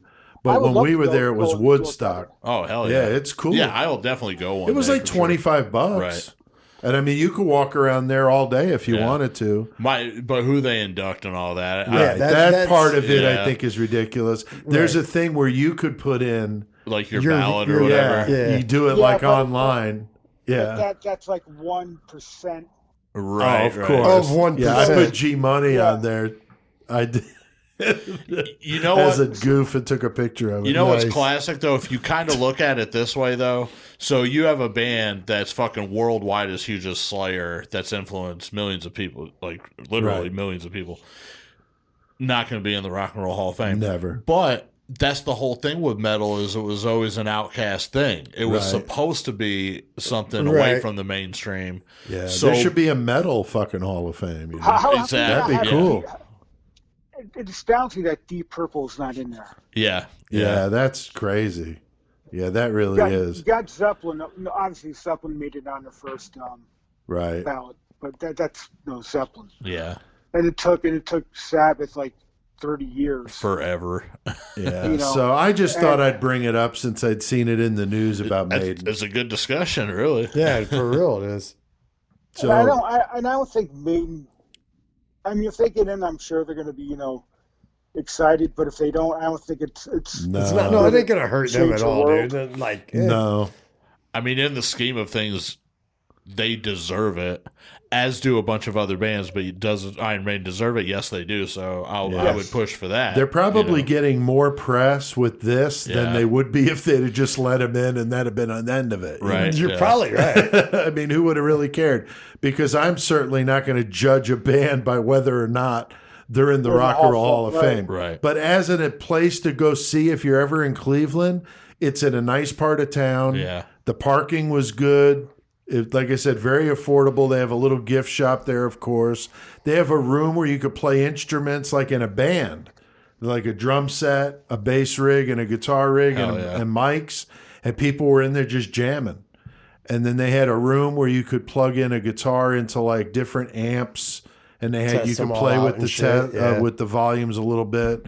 They had a bass. They had several guitars. It was cool as hell, man. If you get real lucky, you can smoke hash with Drew Carey. Probably could. Is there a sign in that room that says "No Stairway to Heaven"? I did not see that, but yeah, that's funny you say that. So yeah, it's a cool place. I definitely recommend checking it out. The 666 Club is another thing these people should be checking out. Man. Like that is our Patreon. That Dahmer episode. That's what you get. Like, as soon as we're done with it, you get it. Yeah, if you're debating whether the 666 Club is worth it, go listen to the Dahmer episode if you missed that, and then realize that those guys get that. They've had that since September. Yeah. So these things come out on Patreon only, and then we leave them there for quite a while. We still are sitting on a couple, Joey. We got the Richard Ramirez, the Night Stalker, right, and fucking Screen Al Door Capone. Intruder. and fucking Capone. That was a good one. That is a great one. Another one with Bob Weiss interview on that one. Yep. With the Shakers being Capone's old stomping grounds. Yeah, he's on that one and the Dahmer one. Yeah, he is. He's on both. Yeah. Syphilis, you know. Yeah. Syphilis. That's all ZK thinks about is syphilis. So, dude, fucking, I used to work with this dude. What's his name? Blake, I think it was. I was fucking like Balake. 19. Yeah, Balake. Balake. But like his stepmom's name was Phyllis, and he always called her Syphilis. That's fun. I'm sure she loved that. Oh, yeah, dude. Oh, boy. Well, guys, I think we've done plenty of metal tonight. So, CK, what the fuck do we need to do? I'll have my little friend tell you. Oh, we have to get her. Oh my God! I can't. Oh, Mayhem on. Build the seal destruction when you were paradigm. A fire without certainties. Breaking into solution. From chaos to declared revolution.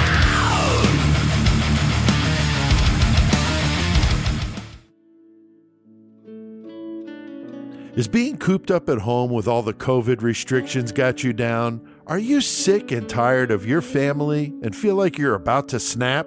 Let Benoit Anger Management help. I was losing my shit. My fucking wife was nagging me to clean out the garage. My kids are fighting over the dumbest shit. I'm about to fucking lose it. It's times like that when Benoit Anger Management can help. Call us before someone's calling the coroner. I told you to shut the fuck up. I'll clean the garage out tomorrow, bitch. I'm sick of your bullshit. Things can escalate quickly when there's nowhere to go. I said shut the fuck up. Fuck all you motherfuckers. Call Benoit Anger Management today.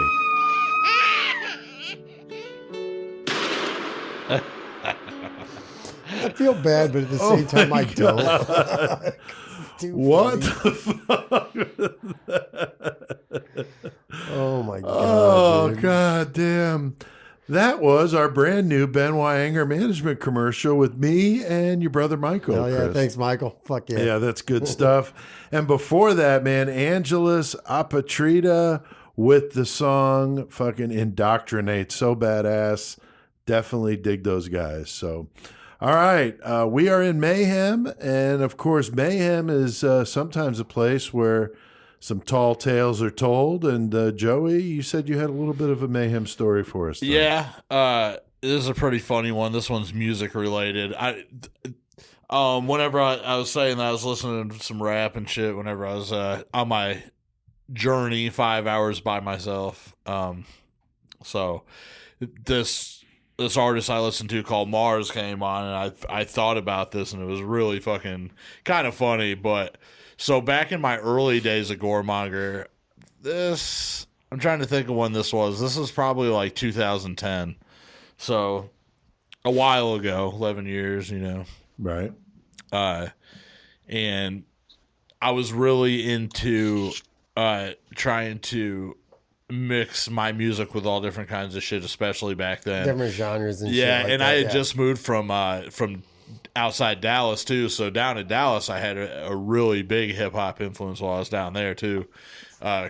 So I was like putting all this shit into my music, and Mars was this horrorcore rapper that I was really into, and he was on a smaller level. He was more underground, I guess.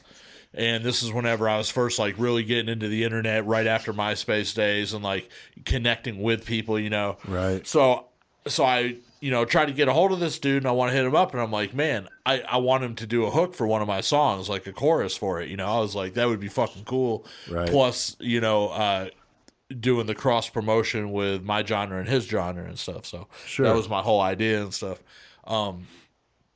So I get in contact. I'm talking to dude. I'm like telling him what I want to do. He's like, yeah, I'm interested in doing it. It'll cost this much. He gives me a quote for how much.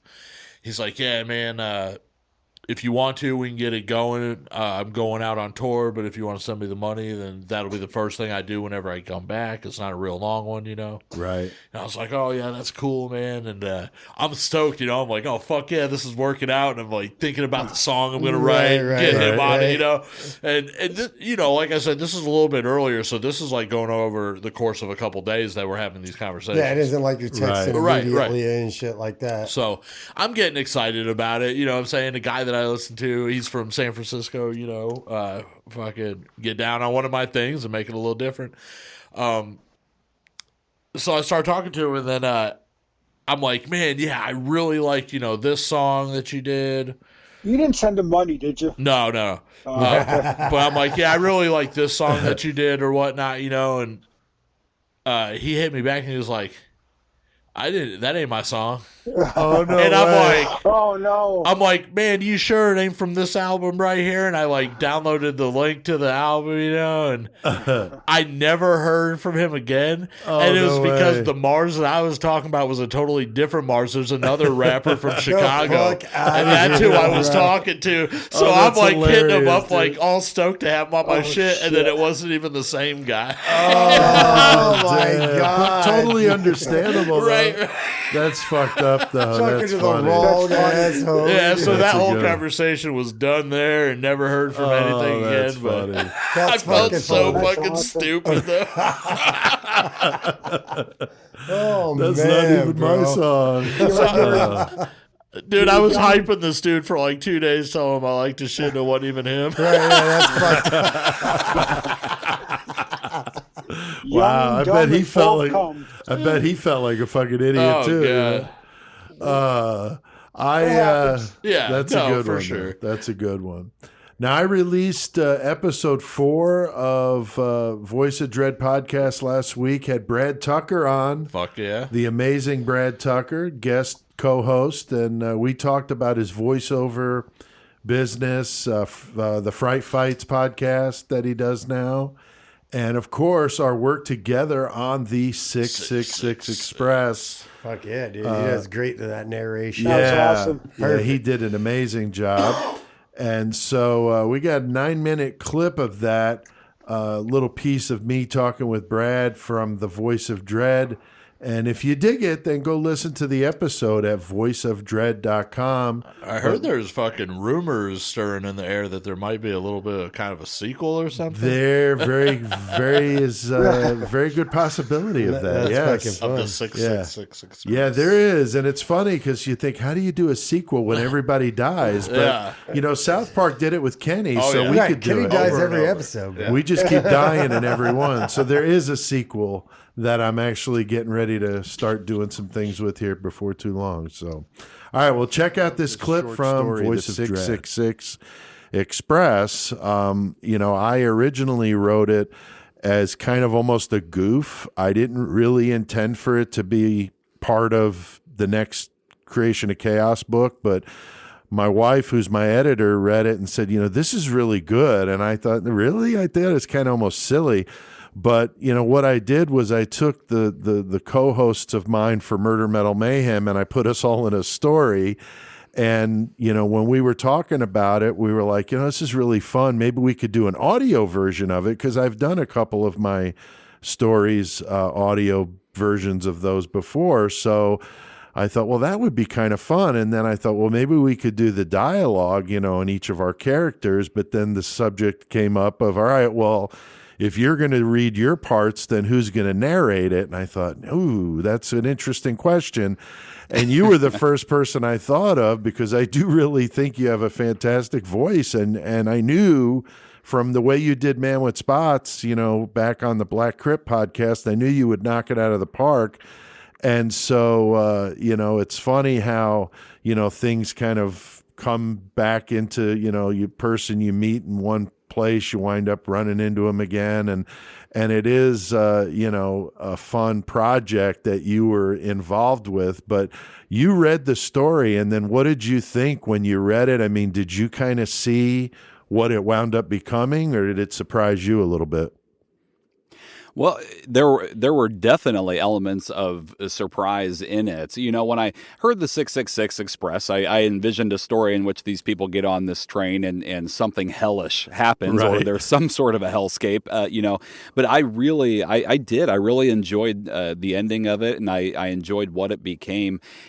It was a lot of fun to read it. It was definitely a learning experience for me, because when I would read stories on the Black Crypt podcast, you know, these were stories that I had written. And so to do a long form narration of someone else's creation is a lot of fun.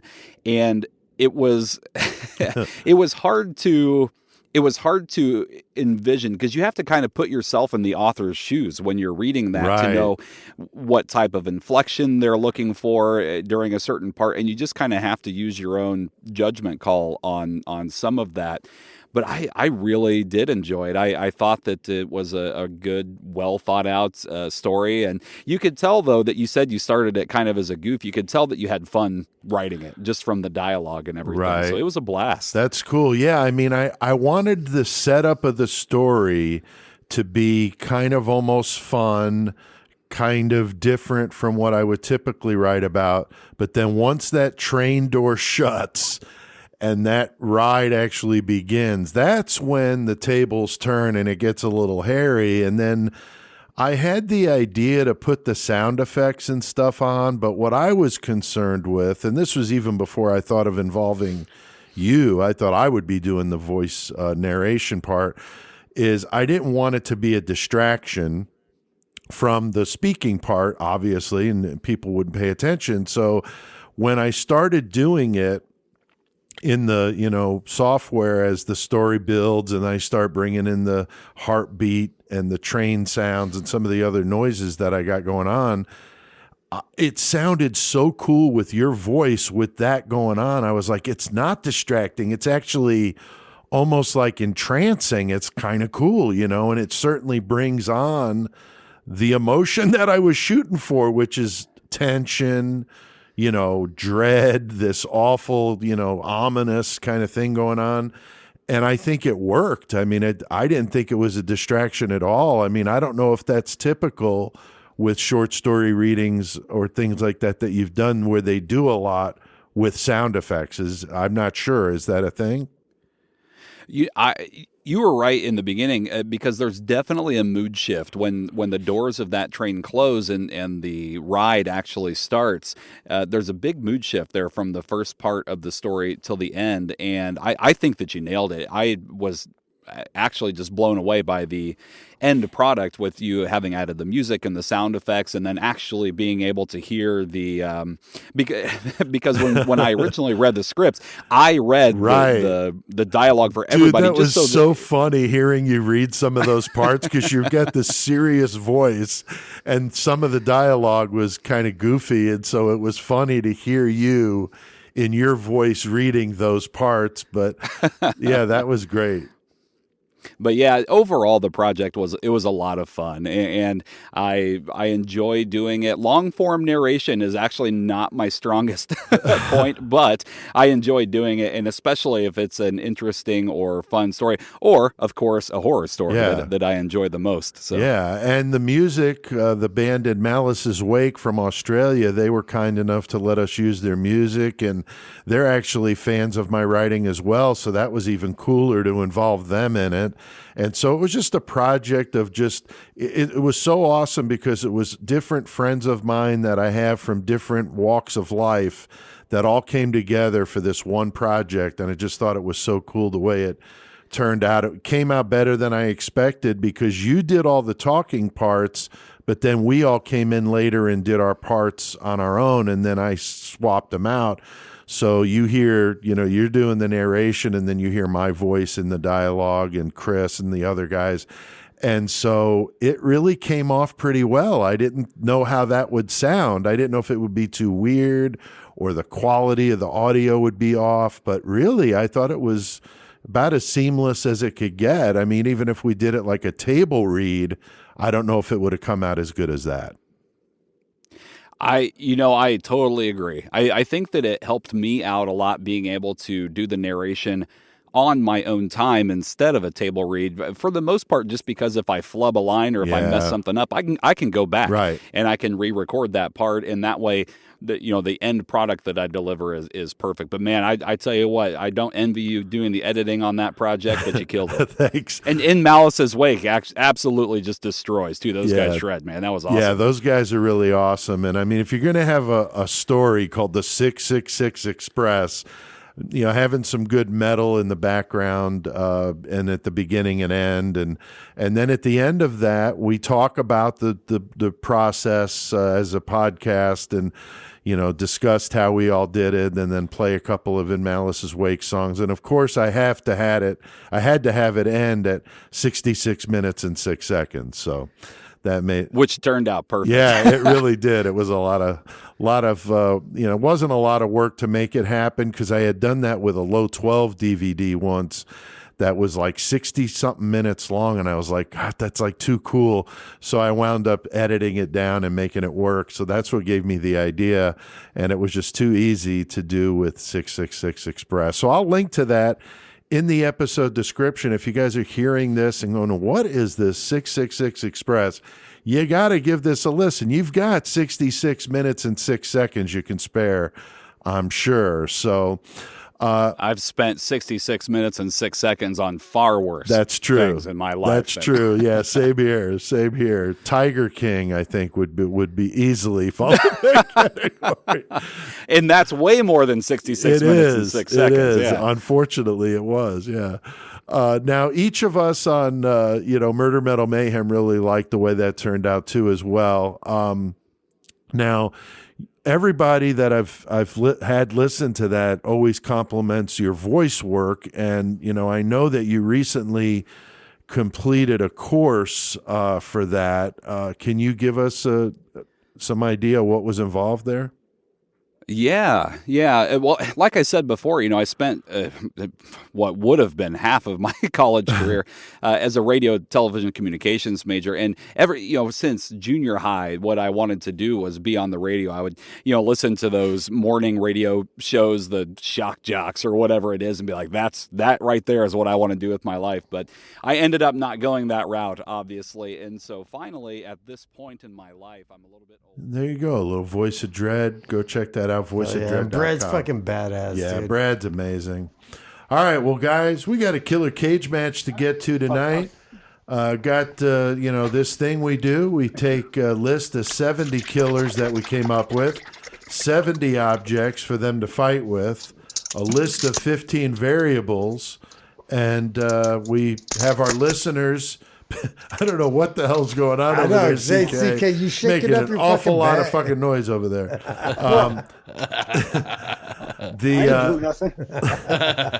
We got some listeners to thank, Chris. That's just my jug of piss I drink out of. This fucking piss jug, bro.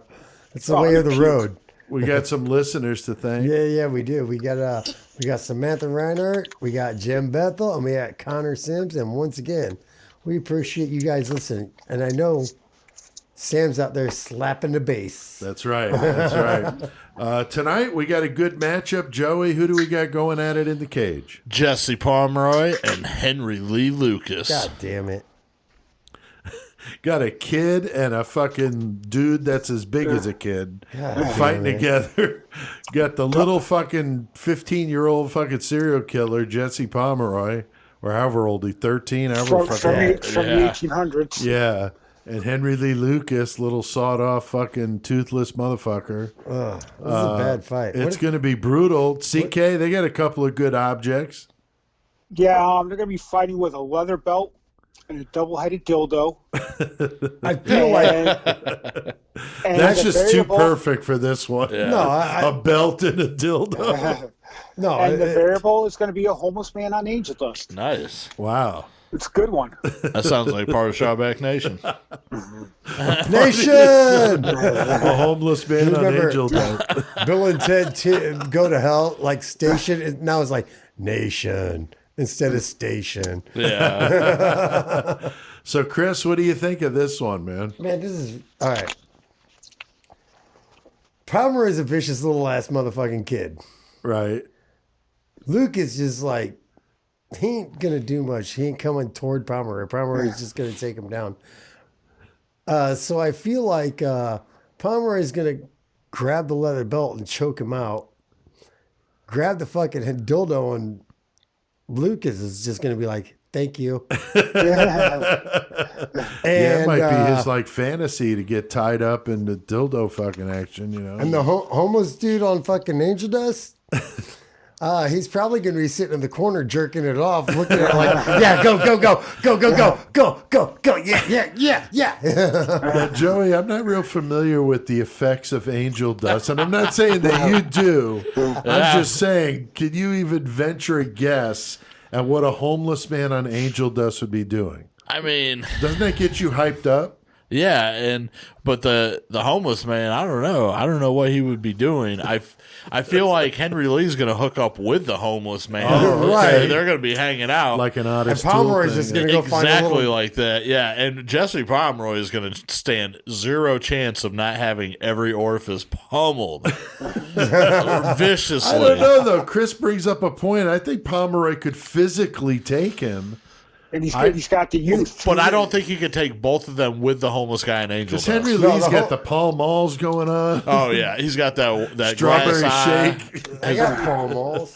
Shit. I don't know. His eye wandered a lot. I think it's a fun debate. Obviously, it's meant to be ridiculous, and that's what makes it so funny. So, I don't know. Anybody want to pick a win? CK, what do you think here? I'm going with Jesse Pomeroy, so I'm going with youth. I think he's going to take Henry Lucas down, choke his ass out. Okay. Shove that dildo right up his ass.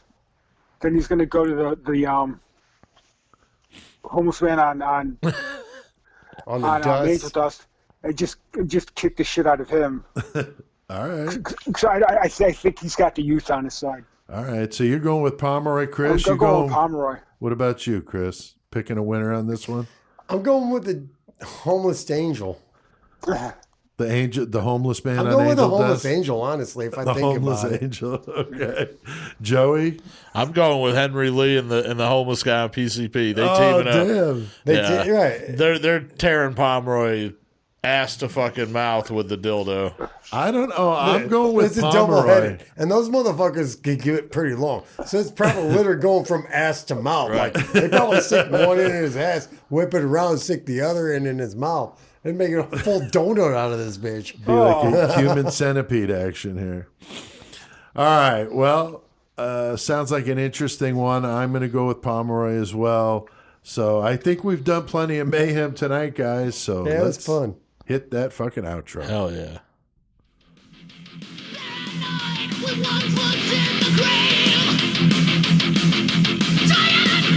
Just another head case trying to escape.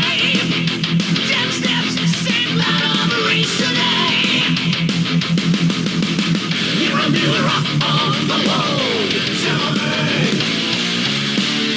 Who's the twisted sickness on the road? Oh yeah, man. That solo project, Todd LaTorre, the singer for Queensryche. Fucking love that album. Killing it. Darkened Majesty is the song. Get that one. That's a good one. I've listened to it a couple of times, but CK, you've been jamming the hell out of that. Oh, yeah, I probably listened to it like literally 15 times. Wow, my son really likes it too. That's good stuff. Jeff Tate went to comedy, right? Kind of. I don't know. He's doing his own thing, but he's got his legit. There's a stand-up comedian named Jeff Tate. Oh, is there? That's funny. It's spelled the same way and everything. Yeah. Thanks to no, he's been around. That's his name. Thanks to Claire at Century Media for getting us the interview with Guillermo from Angelus Apatrida. Definitely to Guillermo for being a super cool guy, fun to talk to, and go buy that new self-titled album. It really is very, very killer. Bumper music tonight by Angelus Apatrida, Todd LaTorre, and Enforced. CK, your intro music. I was just listening to a live track of this, and it's every time I hear it, it's like, no, it's that CK song. Who does your intro music, CK? Cry6. Fuck yeah. And Chris, Murder Metal Mayhem intro music. Low motherfucking 12! Hell yeah. Speaking of Low 12, we're going to have Wes, former Low 12 drummer, coming in. There's going to be some interesting news about the Low 12 situation. Yeah, got a little news and about to the drop situation, about some Low 12, so that should be interesting. About some things we're about to do. Yeah, together. some fans out there might be interested to hear. Special project. We'll let you know when Wes is here. We're going to talk about it, and he'll be here sometime in March, so we'll keep you posted. The 666 music, Joey, of course, by Onslaught. Nice. Yeah, I'm sure Nige, if he was here, would probably kick you in the sack. He'd probably laugh. Go check out spellboundeffectsandart.com. Support indie artists like Tony, licking the chains at Disney World, Camp Agna. So we talk about that in the interview. It's fun. Yeah. He's got a great online catalog where you can order your gore. Man, you got to listen to that Voice of Dread with him on it. It's coming out the 15th of March. Nice. March 1st. I'm sorry. March 1st is the one with Tony, but that one we talk about all sorts of stuff he's done for us, stuff he's done for other people, and it's really pretty in-depth. He talks about what got him started, makeup school, doing horror movies, and then his on stage performance art with a metal band and the fucking escape room shit that he's been doing. And it's very, very interesting. It's about 40 minutes, but that'll be Voice of Dread 5, and that comes out March 1st.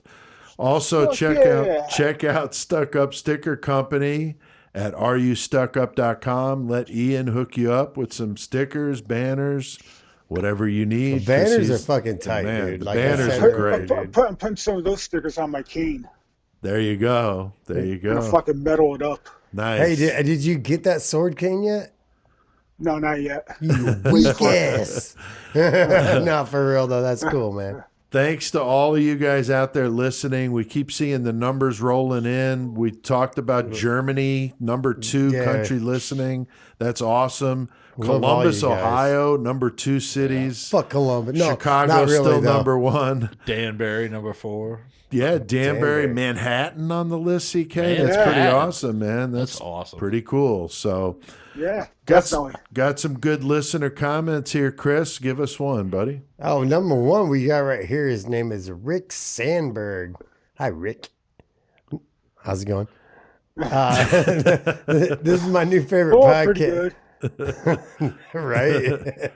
And he said, this is my new favorite podcast. I love the serial killer metal mashup. And cool. And that's kind of what we were hoping for because, like a lot of people love metal, love serial killers. They go hand in hand. They do. Thank you, dude. So, put it out there and keep supporting, man. Thank you. That's awesome. Joey?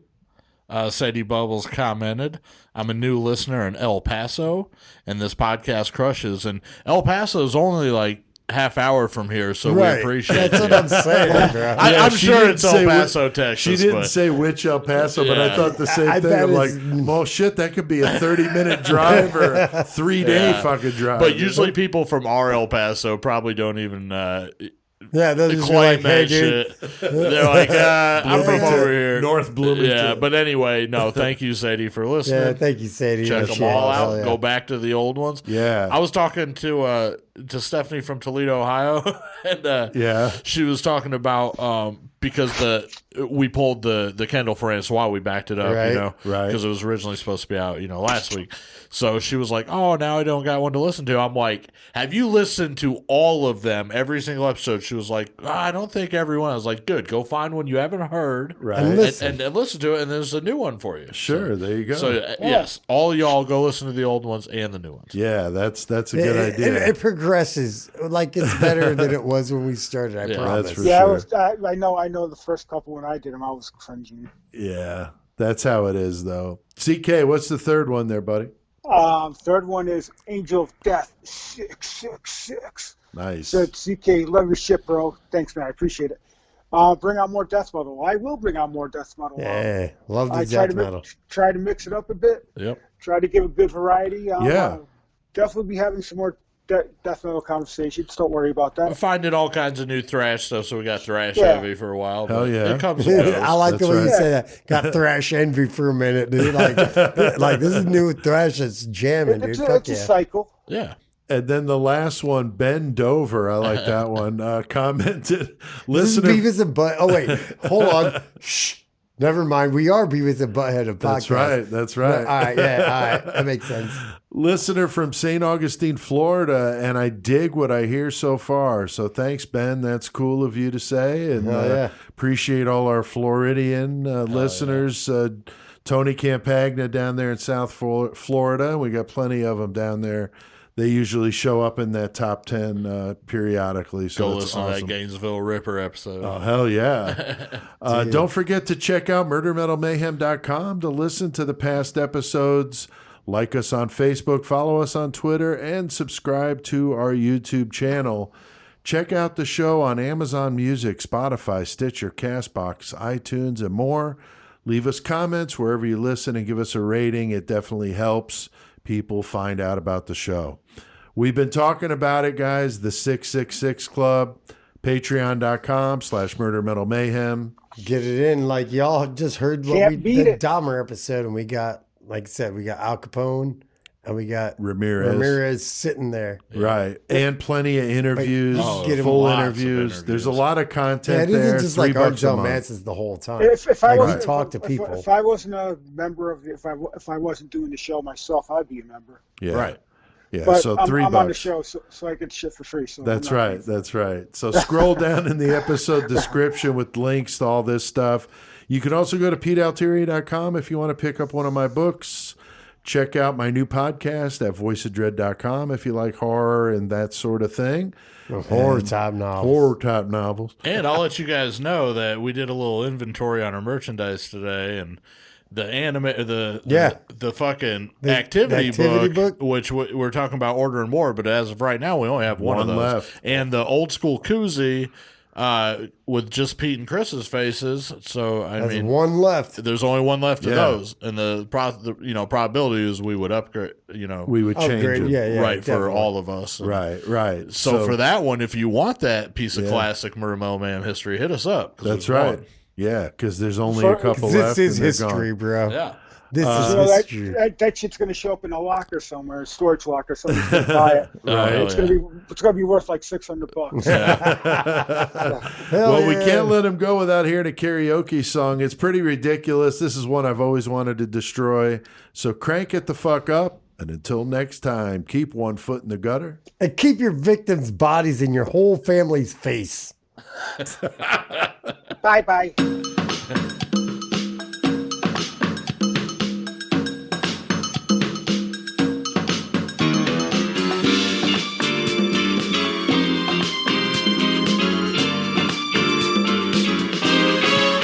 Her name was Ola.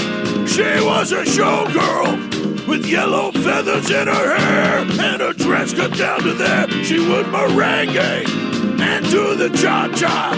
And while she tried to be a star, Tony always tended bar. Across the crowded floor, they worked from 8 till 4. They were young and they had each other. Who could ask for more at the Copacabana? The hottest spot north of Havana. At the Copacabana. Music and passion were always the passion. The Copa. They fell in love. Fuck yeah. His name was Rico. He wore a diamond. He was escorted to his chair. He saw Lola dancing there, and when she finished, he called her over. But Rico went a bit too far. Tony sailed across the bar. Then the punches flew, and chairs were smashed in two. There was blood and a single gunshot. But who shot who? At the Copacabana. The hottest spot north of Havana. At the Copacabana. Music and passion were always the fashion at the Copa. her love. Man, that fucking sucks.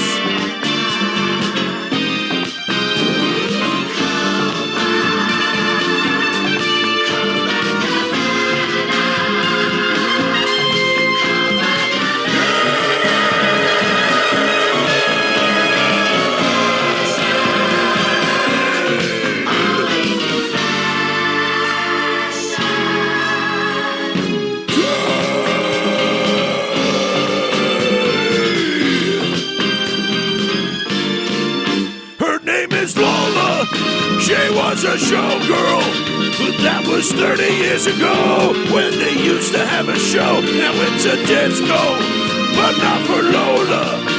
Still in the dress she used to wear, faded feathers in her hair. She sits there so refined and drinks herself half blind. She lost her youth and she lost her Tony. Now she's lost her mind. At the Copacabana, the hottest spot north of Havana. At the Copacabana, music and passion were always the fashion at the Copa.